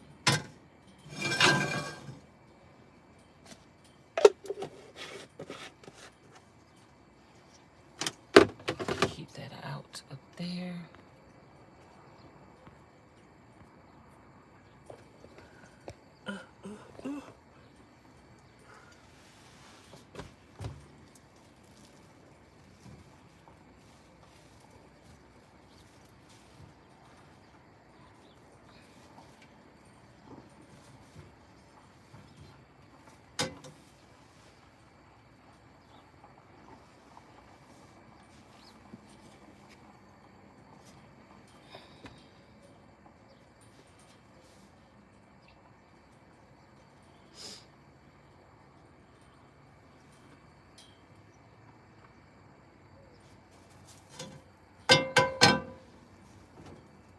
I dropped my fork in here. Ew.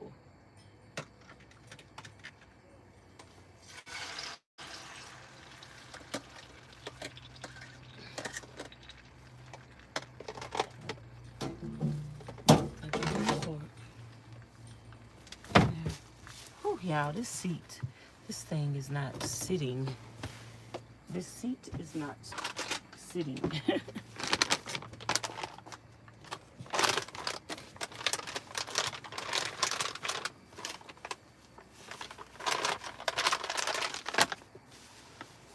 The seat is not sitting.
I'm eating some pistachios.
When your eggs are almost done, you could turn your fire off and keep it on a burner and stir it, because let me close that refrigerator before I end up driving away. If you don't want your eggs to be overcooked, turn the fire off and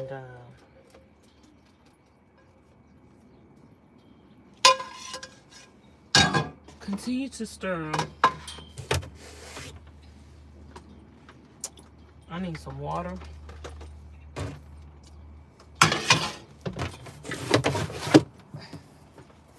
Let me see if I got some water down here. I'm gonna have to go to the store and get some water. I need to buy a couple of things of water because the store is not, Walmart is not close around here. I think it's like 30 miles away. So when I go to Walmart, I need to stock up for a minute. Let me go put this in the little tiny home and I'll be back to get you guys. Ooh, that wind.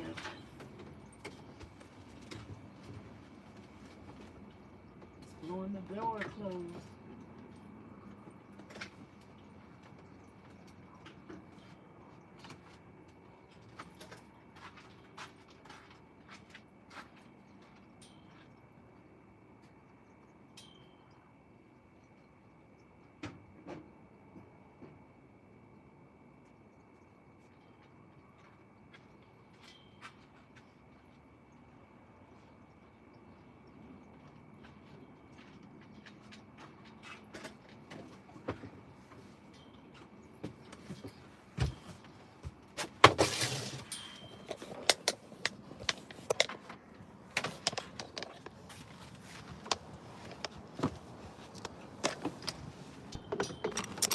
Y'all, I don't have another fork right here. I don't know where all my forks at. I don't have another fork right there, so I'm gonna eat with a spoon. I'm gonna eat with a spoon. And I have to be very aware of my surroundings because we are in the desert and there are scorpions, snakes, and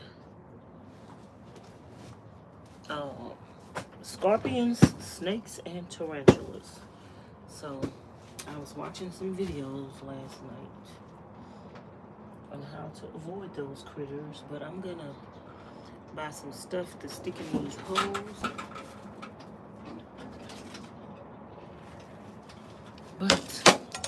actually want to sit on the floor and eat.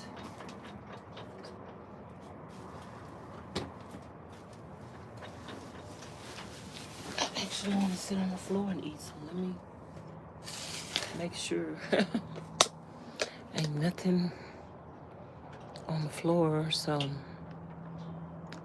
there is our breakfast. We almost have 100 thumbs up. And y'all, if y'all are not subscribed to this channel, Nomadic Therapy, subscribe to the channel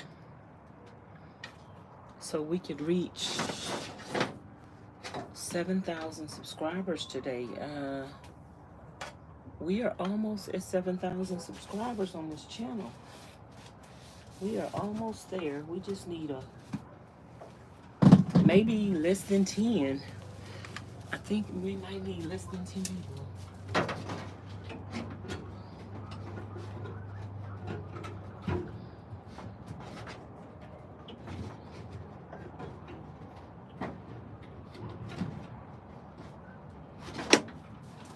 Let me put y'all on a charger. Hope this thing is charging. We might need less than 10 people. Y'all got a glare. Let me see if that's better. Father God, thank you for this food we're about to receive. Your blessings, your kindness, your mercy, your grace, all your provisions you made upon my life, and everything you've done, everything you're about to do in Jesus' name, amen. So I'm going to eat. After I eat, I'm going to end the live because I have to go to the office and register. Yesterday when I got here, they was closed. So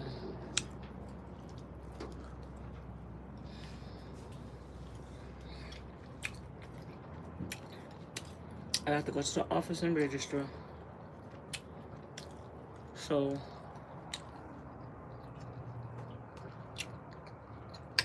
and pay for my spot.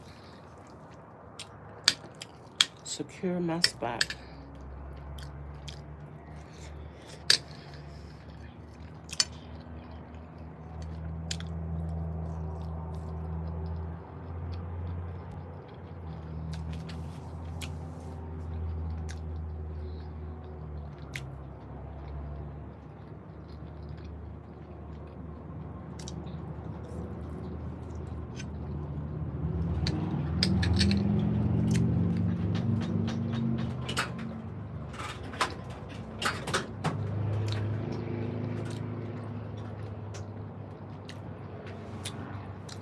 It is a little chilly.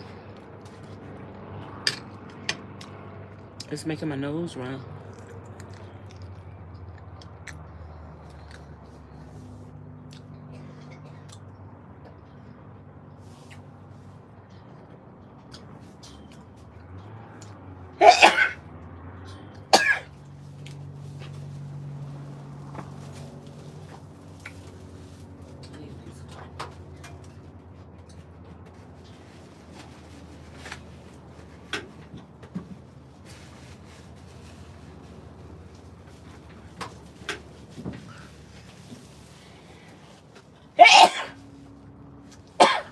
Excuse me.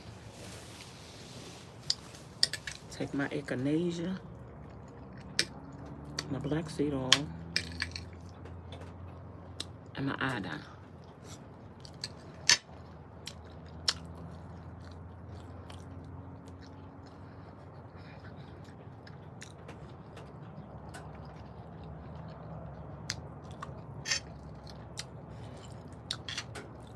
Thanks to everybody that left a comment on the video yesterday after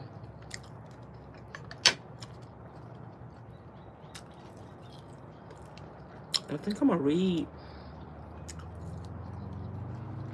some of the comment from yesterday.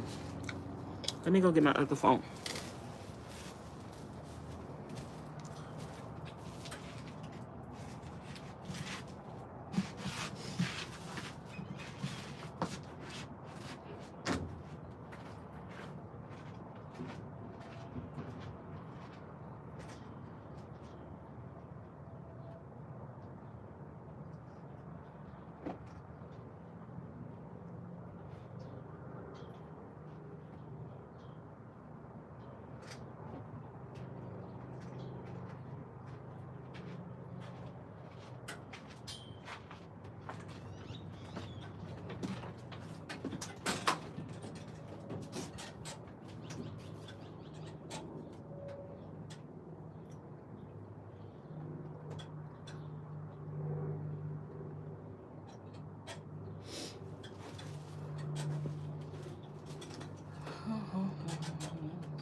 People are leaving comments on the video from this morning. They saying I have the music too loud on the video.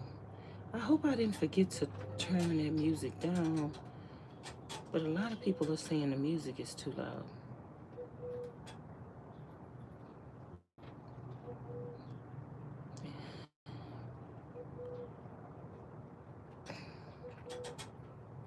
But they were playing music in the park, and I didn't get no copyright strike. So I don't know if that's why I had music up louder, or did I forget to mute it, or I don't know, y'all. I'm gonna have to go back and watch.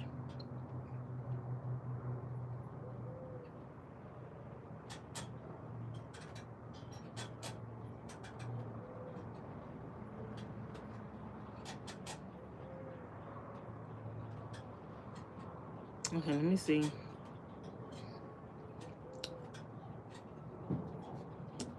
Let me see. The people that left the comments on that video when I was driving, when I was talking about relationships,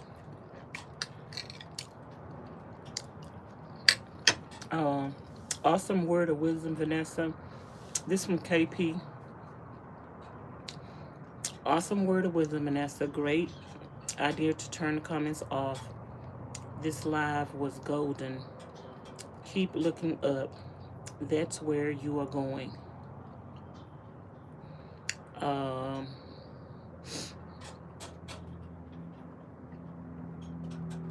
Let me see. Mitzi says, you're my secret safe place, but I am sharing this to my Facebook. People need to hear this. God spoke to me to do so, and I will obey now. Love you. Thank you, Miss Missy, for sharing me. Y'all can always share me on y'all social medias: Facebook, Instagram, Twitter, Snapchat, TikTok, wherever. Just to your personal friends in the email. Share, share, share, share, share. Thank you.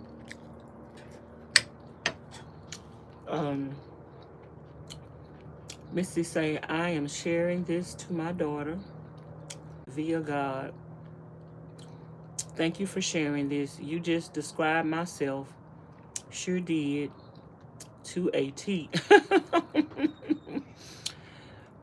Hey, those motorcycles sounded good. LOL. I have been through so much, just like you, and I feel the very same way. So I appreciate the fact that we agree, because I don't think you're being mean. So that's mean. That means that I am being mean. We simply have zero tolerance for foolishness. Nobody taught me neither. I learned the hard way. I am 53, soon 54. I am like you.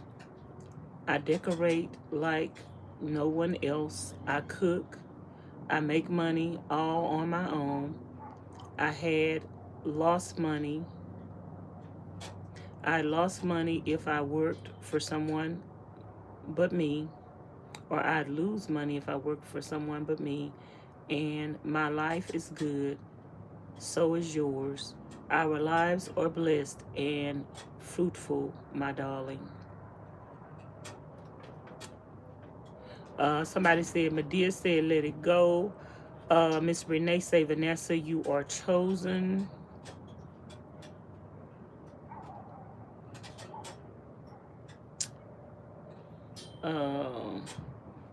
Miss Renee say, I definitely can relate to your story.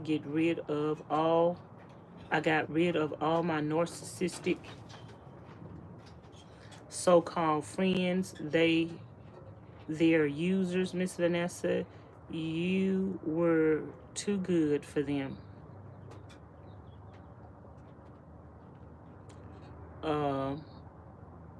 Doris said, amen to every word you said. This was a great message.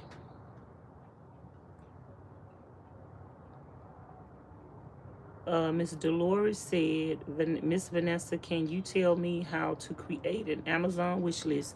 Y'all, anything that y'all want to know, go type it in on YouTube. How to create an Amazon wish list, how to do this, how to do that. Go type it in on YouTube and watch like 3 or 4 videos.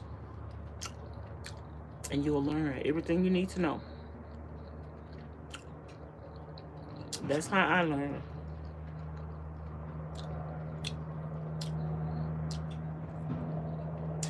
Missy say your earrings are beautiful. Glad you got them. Oh, I need to put some earrings on today. They look darling on you. BLIT say Miss Vanessa. I am still here, a silent supporter, but I was compelled to leave a comment. I had to. It was one of the ones you were speaking to. You provided clarity and reinforcement that I am on the right path. I can relate to a lot of what you said, and I mean a lot. Thank you for sharing. It wasn't in vain. It was quite powerful. I was in tears almost the whole time you were talking. Oh, I was in tears almost the whole time you were talking. Even had me stand up and shout, LOL. Girl, your experiences and your continued healing and elevation is doing that for others. Oh, divine spirit was definitely speaking through you to who it was supposed to reach. Oh, again, I thank you with tears in my eyes and gratitude in my heart. Y'all, that makes me want to cry. And something else she said, sometimes when I talk about stuff, y'all, it may not be for you. Don't feel like she's talking about me. Like, it might not be for you. Like, there's so many people in the world that it may be for. It might not be for you. You know, somebody thanked me that I turned my chat off. I have turned my chat off before. And I just find it better to turn it off at times. You know, yes, you want to engage with the audience, but sometimes engaging makes you lose your train of thought. Almost every one of my live streams, I don't plan on coming on here. I just plan on coming on here to eat, plan on coming on here to clean. And then next thing you know, I'm talking about something else, encouraging or motivating. And it's easy to lose your train of thought or get sidetracked when other people are commenting, and then the trolls come in and they change the atmosphere. They feel like they can put a damper on things. They feel like they can control things or sidetrack things. And then some people come in to comment. Some people come in the comments, and I don't know, y'all. I don't know. I think some people are trolls in sheep clothes. They still come with an agenda to distract. And some people also feel like, you know, if I turn my comments off, I'm not going to get views. If I turn my comments off, nobody's going to interact with me. If I turn my comments off, nobody's going to watch. I don't feel that way. I feel like if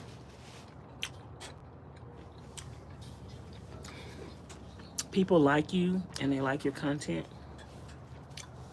like anyway, when I go live, it's a lot of people be in the bushes. It's more people be in the bushes than be in the chat talking. So I feel like people, excuse me, I feel like people are gonna watch me anyway because they're watching me anyway. Even with the chat on, they're watching and they're not saying anything. So when you go to school,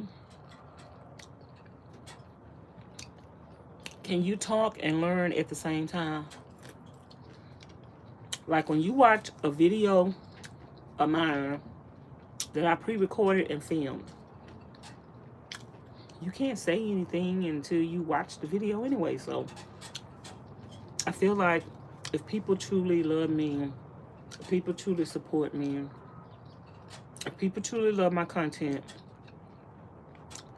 they're going to watch and they're going to come back and they're going to leave a comment and they're going to let me know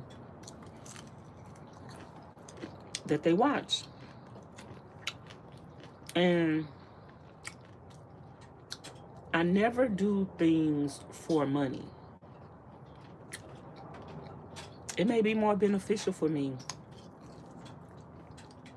to do live streams.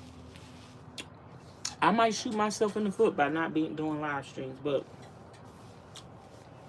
at the end of the day, I never do nothing for money. I do, even though I want to make money and I need to make a living, I do what makes me happy. I do what I want to do. And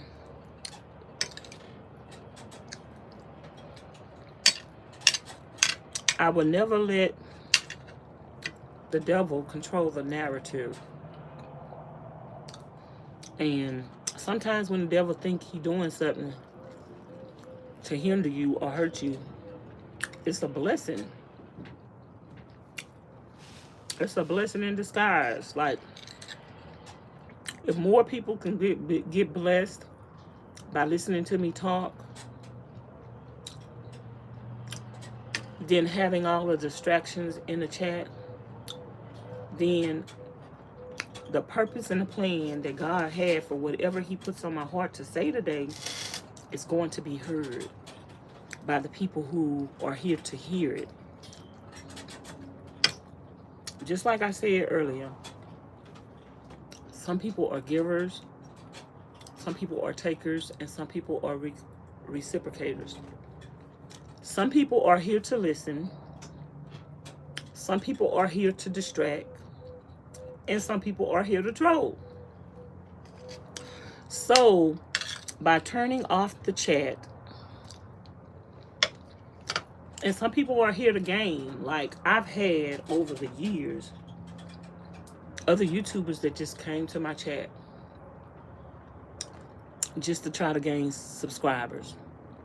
I've had trolls come to my chat just to try to cause confusion and run subscribers away. Then I have some people who come to the chat who I still consider trolls, because I feel like they have a personal agenda. You have some people that come to the chat and they always changing the subject. You talking about one thing as the host, and they're in your chat talking about something else. And then sometimes you have people come to your chat and they are attention seekers. And every day is something going on in their life. Every day is something going on. I'm like, do you ever have a good day? Do you ever? I just got questions. I just got questions. I got problems too. But do you talk about your problems all the time, or do you ever find the silver lining in the cloud or in the sky? Like, is there anything that you could rejoice and give God the praise for?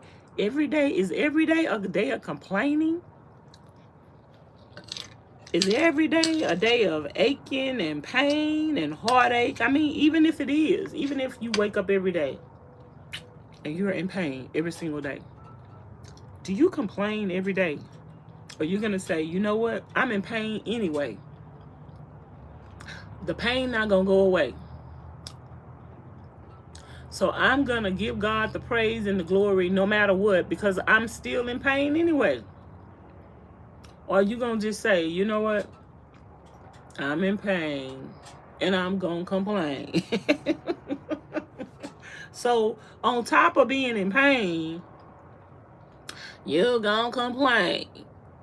So on top of being in pain, you're going to be miserable. Girl, if I was in pain every day, I would be happy.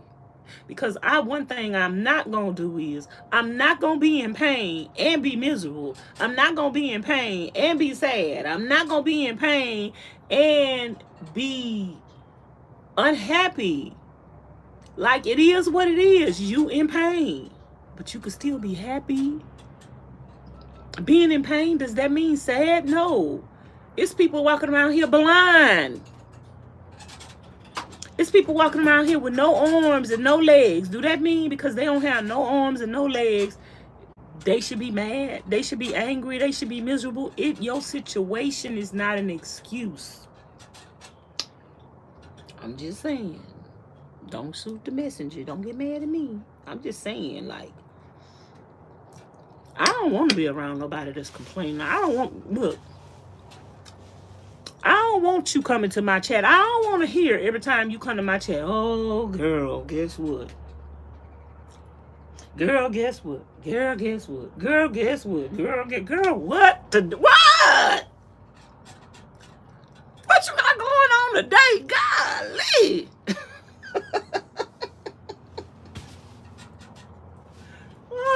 Oh. Like, girl, can you let me know what God doing in your life? Can you let me know you're happy He woke you up this morning? Is you in pain and you just wish He wouldn't even woke you up? Girl, what is going on? Is you gonna use your whole life to complain? You ain't got nothing. No, girl. No wonder you ain't got no friends. You always complaining. Don't nobody want to hear that. Oh, Vanessa. Ooh, child. Nobody want to hear it. I mean, people got problems too. Can they hear some encouragement from you? They got problems too. You calling them, complaining them about your problems. You always talking about your problems. You don't let other people get a chance to talk about their problems. Can somebody else get a word in edgewise? I know sometimes I talk a lot, y'all, but I am a good listener. I do listen. I do give good advice. I do give encouragement. And I do pray. But some of these people, girl, it's... Ugh.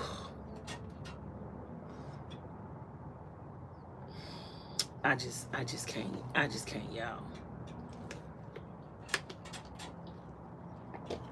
I be trying not to hurt people's feelings, but at the same time, you got to tell the truth. And if your feelings gonna get hurt because people telling you the truth, that's another reason why you ain't got no friends. Because can't nobody tell you nothing. Can't nobody tell you the truth. You ain't got no friends because can't nobody tell you nothing. You don't want nobody to tell you nothing. You want people to lie to you and make you think you right when you wrong.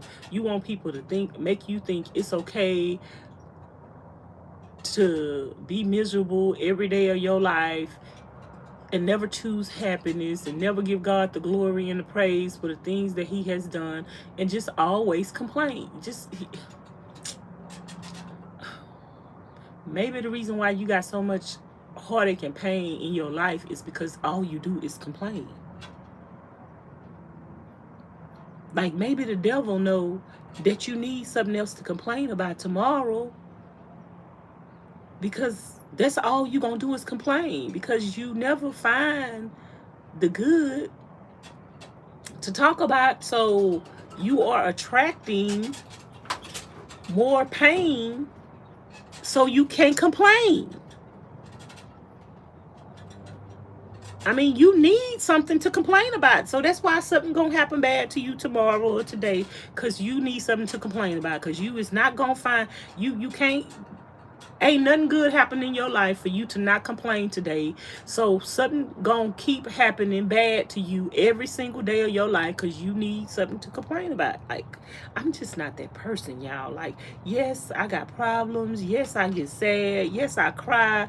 But I'll cry my tears and then I'll come back. Thank you, Jesus. Praise the Lord. Hallelujah. God is good.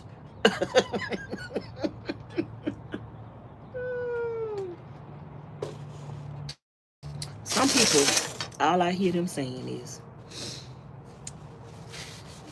they got more problems than NASA. NASA trying to figure out problems. They got more problems than NASA.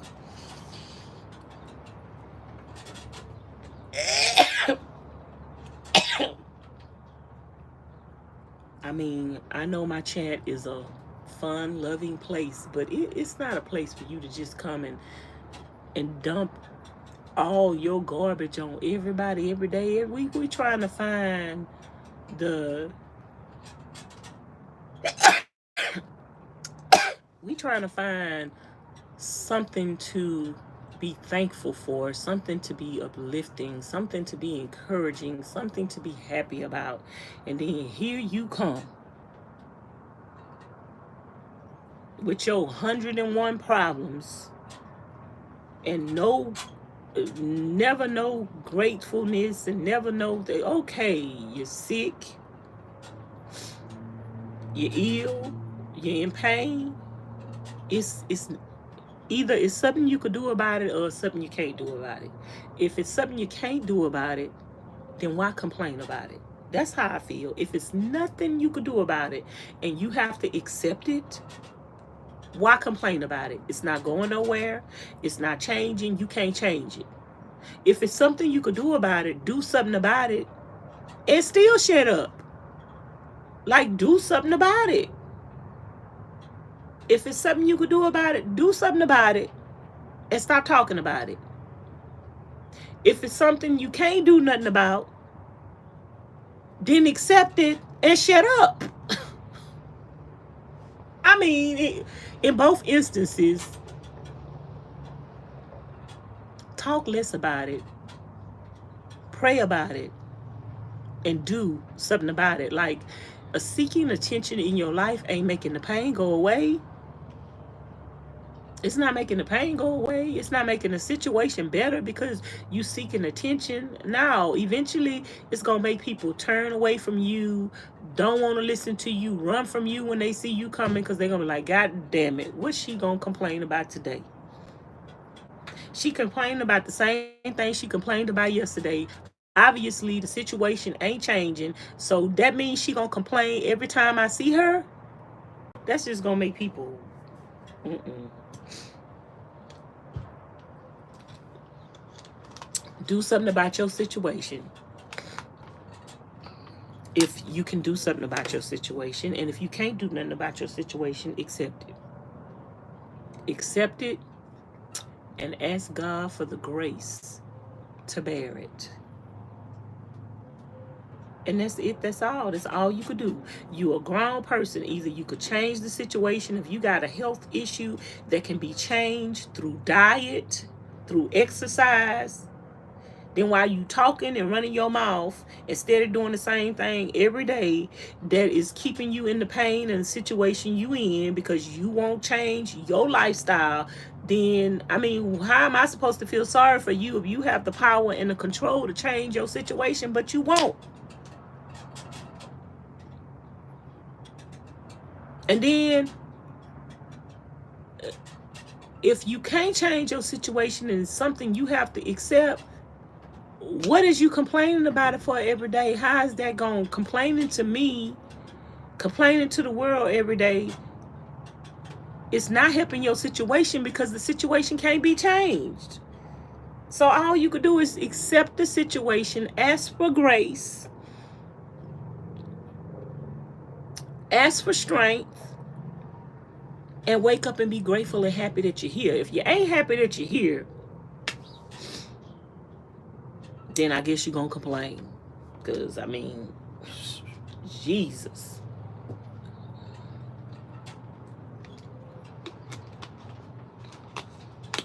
Like, even when I'm sad,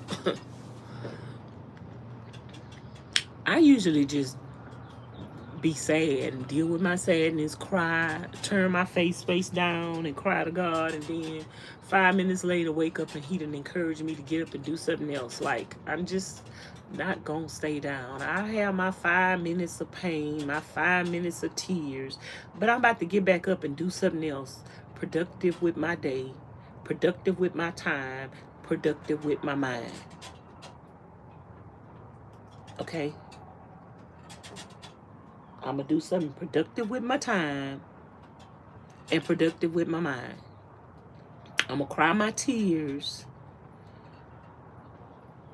And then that's how God moved in my situation. That's how God moved the mountains. Because I cry my tears. I acknowledge the mountain, the tears, the frustration to him. I ask him for strength. I ask him for wisdom.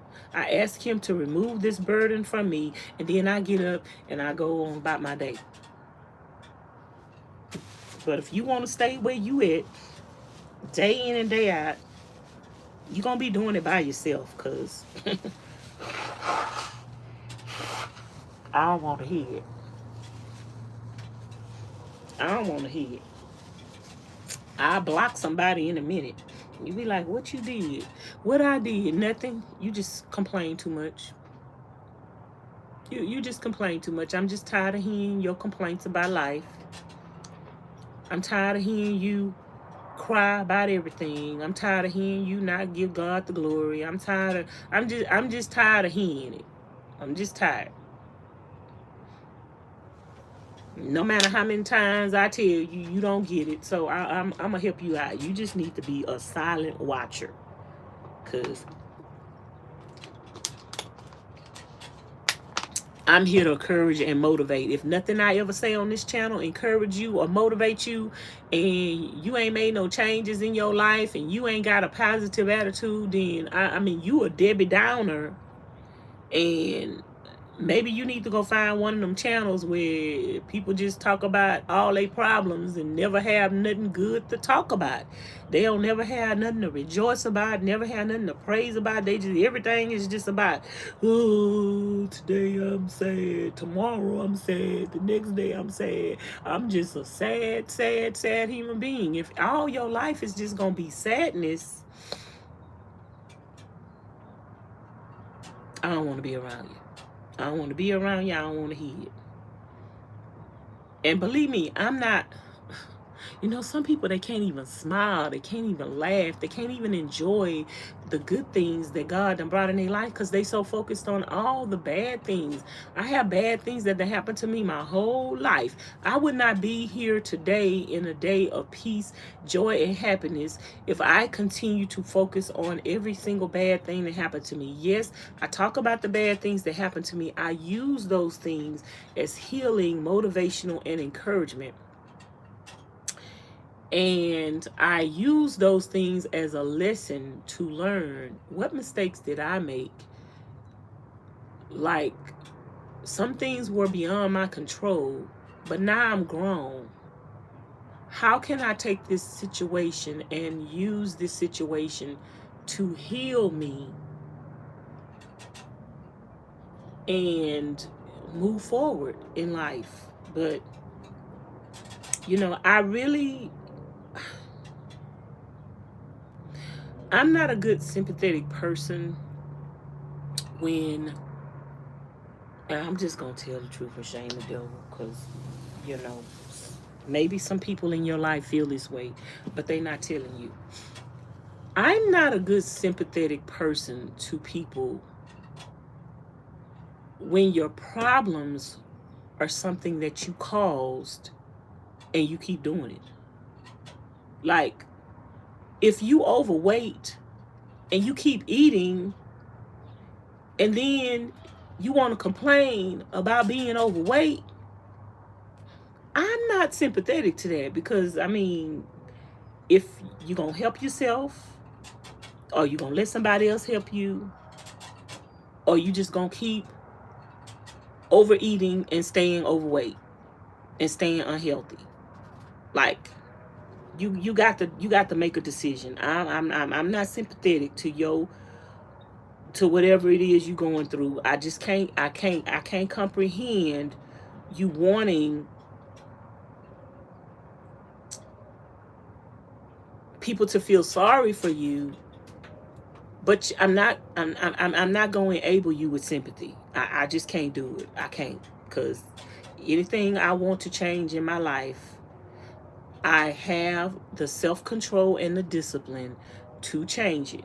If you do not have the self-control and the discipline to change your situation in life, then that's where you need to start it. You need to start at self-control and discipline.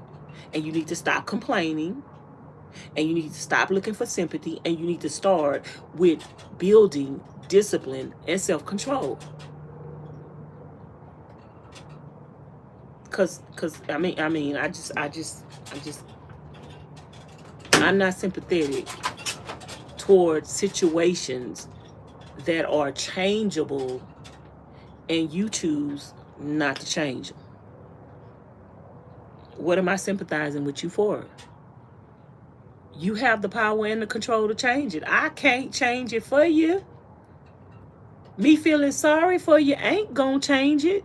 You feeling sorry for yourself ain't gonna change it. So either you could do something about it, or you ain't gonna do nothing about it, and you're just gonna stay in the position that you're in, and then it's gonna end up getting worse. That's your choice. That's why I got these chats turned off, so I can say what it is I want to say. I ain't talking to no particular person. If you feel like I'm talking to you, then I'm talking to you. You must have needed to hear it. If you feeling some kind of way and your feelings hurt, and oh, I can't believe she said, oh girl, get over yourself, accept the truth and do something about it. The whole card truth. The truth will set you free. People pacifying you, lying to you, ignoring you, sympathizing with you, it ain't helped you all this time. It ain't helped you all this time. I had somebody tell me years ago, well, I've never had anybody talk to me this way before. I've never had anybody say these things to me before. And I said to them, you ain't never had nobody talk to you like this before? You ain't never had nobody tell you the truth before? They was like, no, I can't believe you said that to me. I say, and that's why I say, so you ain't never had nobody tell you the things that I'm telling you right now? And they said, no. I said, well, they told you everything that you wanted to hear, and it still ain't did you no good. You ain't never had nobody tell you the truth before. You ain't never had nobody be so blunt with you before. You ain't never had nobody be so honest with you before. And you had everybody always catering to you, kissing your butt and telling you what you want to hear, and it still ain't helped you.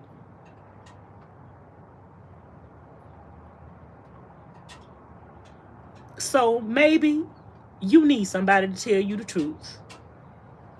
Maybe you need to hear the cold hard facts. Maybe you need somebody to hurt your feelings with the truth, because the truth shall set you free. The reason why you don't want to hear what people like me got to say is because you want to continue to live in denial. You want somebody to continue to pacify you and baby you and make you think you right when you wrong. You know how they say, you got the right one, baby. You got the wrong one. Because I ain't the one. I ain't the one to lie to you. I ain't the one to kiss your butt. I ain't the one to make you think you're right when you're wrong. I ain't the one to sit up here and watch you feel sorry for yourself and continue to do the same thing that you've been doing, but act like you tired of your situation. You ain't tired of your situation if you keep doing the same thing that led you in the situation.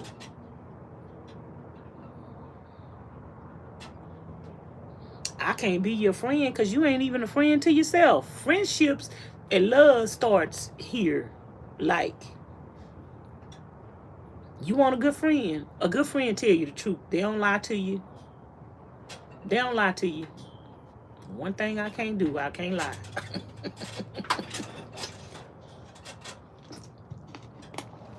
I don't lie to myself. What I'm gonna lie to you for? I tell myself the truth. Like when I'm stanky, I be like, girl, you stanky. When I'm funky, girl, you funky. When I don't look good, girl, you looking a hot mess. When I'm sad and I'm depressed and I done stayed laying down too long, girl, get your girl. Let me tell y'all, sometimes I have been in this place before where I've just sat and done nothing, and I was just depressed and I was just sad for months on end, and then one day I'll just say, if you don't get your lazy, funky tail up and go do something, if it ain't nothing but brush your teeth and wash your face, you get up today. I would talk to myself. I'm that friend to me that I'm gonna say, get up. You ain't accomplishing nothing by laying around and being sad and feeling sorry for yourself. Get up and go do something, girl. At least if you don't do nothing but cut the grass today. At least if you don't do nothing but pick up the trash today. At least if you don't do nothing but wash the dishes today. Get up and do something. The same thing I'm saying to you, I say to myself. The reason why I could say it to you, because I said it to me first. Then somebody gonna say, well, you act like you perfect. No, I'm not. I am not perfect. But whatever problems you got, I probably had already. And the reason why I don't have them no more is because I got up and did something about them.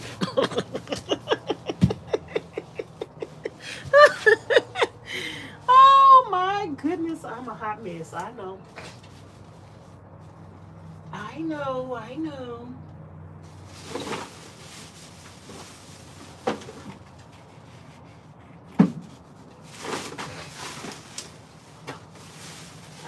I'm a hot mess. Let me tell you something. Ooh, I sat down on that floor too long. Let me tell you something about me. Either you're going to love me or you're going to hate me. And usually what I've discovered is the people that be saying, oh, I love you, Vanessa. Oh, I love you. I love your honesty. Usually you're going to end up hating me for the same reason. If you can't accept the truth, if you lying to yourself, if you like to be lied to, you're going to usually, the same real person that you love me for, you're going to end up disliking me for the same reason, because I'm honest. And that's usually because you're choosing not to be honest with yourself. So either you're going to love me for my honesty or you're going to hate me for my honesty. Either way, I'm going to be honest. Can I get a thumbs up, please? Thumbs up the video. 116 people in the house, 109 thumbs up. Either you're going to love me because I'm honest or you're going to hate me because I'm honest. I can't help it. Either way, I'm going to be honest. I'm going to be honest with myself. I'm going to be honest with you. I ain't going to lie to you. I ain't going to tell you what you want to hear. I ain't going to pretend that you're right when you're wrong. And somebody needs to tell you the truth, because you lying to yourself every day. You ought to be happy. that you have friends in your life that offend you. You ought to be happy that you have friends in your life and that offend you and tell you stuff that you don't want to hear. Because you're not being honest with yourself. If you was being honest with yourself, what your friends say to you wouldn't hurt your feelings because you would have heard it already. You should have heard it already. You should have heard it from yourself first. And if your friends telling you, they telling you because you need to hear it again because you heard it. Just because you say, sometimes people say, tell you stuff and you be like, I know. You know, but you ain't doing nothing about it. And sometimes people keep telling you something and you be saying, well, you done told me that before. And you get an attitude with them and you get mad with them. You done told me that before. I done heard it already. Well, you done heard it already and you ain't did nothing about it. I'm going to keep telling you about it until you do something about it. How about that? Maybe God trying to tell you something. Maybe God keep letting different people come in your life and tell you the same thing over and over and over and over and over and over and over again. Because you hearing it, but you ain't doing nothing about it. So you need to hear it until you do something about it. I mean, you're going to keep going through the same things until you decide to change. Like, you're going to keep having, God going to keep letting the same lessons present themselves over and over and over and over and over again. It's going to become a broken record in your life until you decide to do something about it. So if you tired of hearing people say the same things to you over and over and over again, it's because you're hearing it, but you're not doing nothing about it. Get up and do something about it. Now I'm about to get up and do something about my things that I got to do in my life today. I am glad I was here to encourage you and motivate you and inspire you. Now get up and take this in motivation and this encouragement and do something with it. I don't like when people be saying, Vanessa, you encouraged me. Vanessa, you inspired me. But then you ain't did nothing to change. Like the inspiration and encouragement and the motivation went in one ear, came out the other one. It was a good message for the day, but you didn't get up and you didn't do nothing. But I love when I hear people say, you know what, Vanessa, you encouraged me, you motivated me, girl. I got up, I started exercising, I started working out, I started cleaning out my house, I started cleaning my closet out, I started purging, I started praying. It's good to hear motivational messages, but when that's all you doing is hearing. Is that all? What the scripture? Somebody tell me what that scripture is in the Bible that say, don't be a hearer of the word, be a doer. Don't just be a hearer. Don't just be you running from channel to channel, to platform to platform. You got to be encouraged and motivated by people every day, because all you is a hearer. You got to hear a motivational word. You got to hear an encouraging word every day. You seeking encouraging words and messages all day long, all day, every day. And you never take any of those encouraging words and apply them to your life and do anything about them. You running. No wonder people charges. People want to know, well, how come you charging to listen to me? How come you charging to talk to me? Because I ain't got time to keep, girl, my time is money. And I ain't got time to listen to you and to listen to your problems and not be getting paid to listen to them, because at the end of the day, you ain't going to do nothing about them anyway. So maybe if I pay you to listen to you,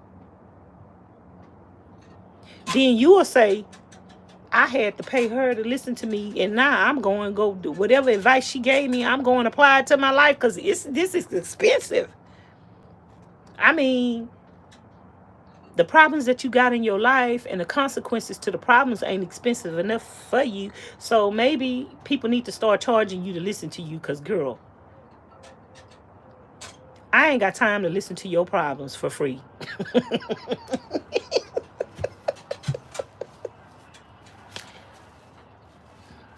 I'm laughing, but I ain't joking. I ain't got time to listen to your problems for free. It don't benefit me to listen to your problems for free. And then tomorrow you're going to be talking about the same thing, and next week you're going to be talking about the same thing, and you ain't doing nothing about it. Girl, I will listen to your problems all day, every day, if you is paying. Don't call me unless you paying. Cause I mean, y'all be sending me emails, and I'm sorry, y'all. I love y'all. I'm just gonna tell the truth. Y'all be sending me emails, and Vanessa, can I talk to you? And yes, you could talk to me. You could talk to me however many hours, however many minutes you want to talk to me. I don't listen to nobody for free. You want to talk to me? Email me, and I will charge you to listen. You what you think what you think this is up over here? I don't even know y'all people, and y'all think I just want to listen to all your problems and let you dump. I'm just gonna tell the truth and shame the devil. Y'all ain't gonna like this. I'm sorry. You think you gonna contact me at the clear blue sky, a stranger? I don't even know you, and I'm gonna let you come dump your shit on me all day, every day, and I'm just supposed to sit there and listen to you and take time out of my editing and cooking and cleaning to just listen to you for free? No, girl, I got to be getting paid to listen.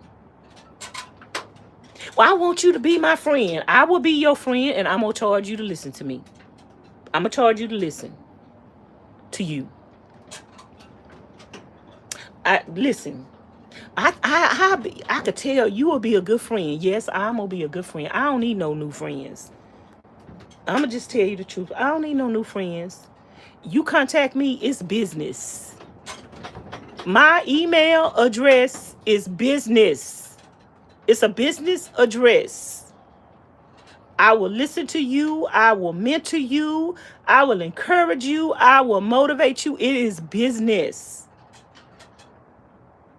Don't be calling me, emailing me, and DMing me with your po me stories and thinking I am going to give you my phone number and let you dump all your shit up on me for free. No. I will listen to everything you got to say, however many hours you got to say, by the hour. And I love you. She's so mean. She just doing this for money. No, I'm not doing it for money. But I'm supposed to do it for free? I'm supposed to listen to you for free? Okay. Wrong answer. Bye, y'all. I love y'all. Leave y'all comments in the comment bar below. Let me know what y'all think. If you've been blessed today, let me know how the video blessed you, in what way, shape, form, or fashion. I appreciate y'all. I really do love y'all. I really, really, really do love y'all. I hope the videos encourage somebody and motivate somebody. I hope the harsh, bluntness, and even the humor helped you and encouraged you and motivated you and showed you the errors of your ways, enlightened you into something about you and yourself that maybe you're overlooking. And let's change our lives together. I'm trying to heal, encourage, and motivate myself, and just be the person that I was not taught to be, but that I need to be. And that not having somebody to teach you something in life is not an excuse to never learning it. That's my saying for today. Every day I want to have a saying. Not having someone teach you something in life. Type that in the comments.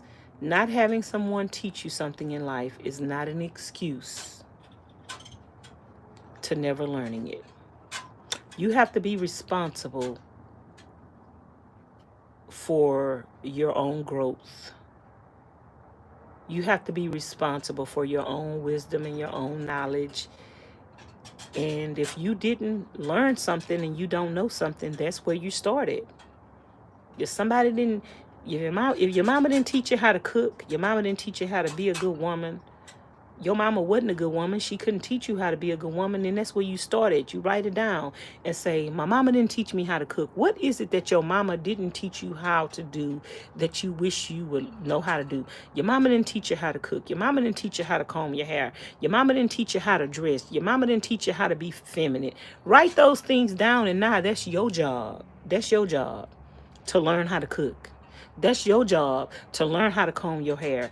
That's your job to learn how to be feminine. That's your job to learn how to be a woman, a good woman. That's your job now. Unfortunately, she should have taught you them things, but she didn't.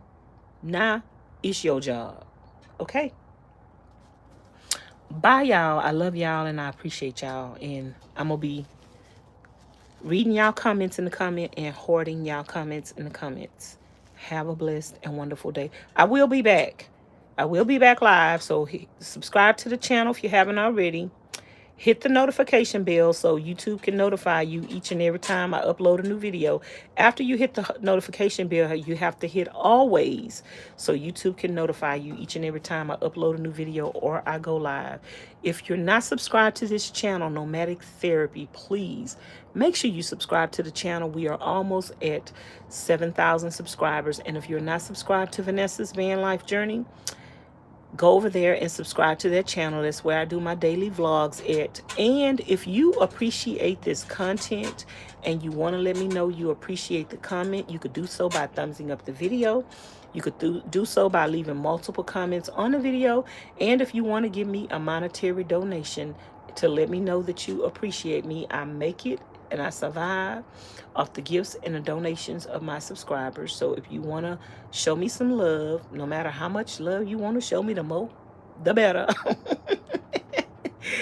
My Cash App and my PayPal and my Amazon wish list is in the description box below, but I need to update my address on my Amazon wish list. So give me a couple of days to update my Amazon wish list before you send me anything. And I'm going to go pay these people and register. And I will talk to you guys later. Bye now. Thanks for watching.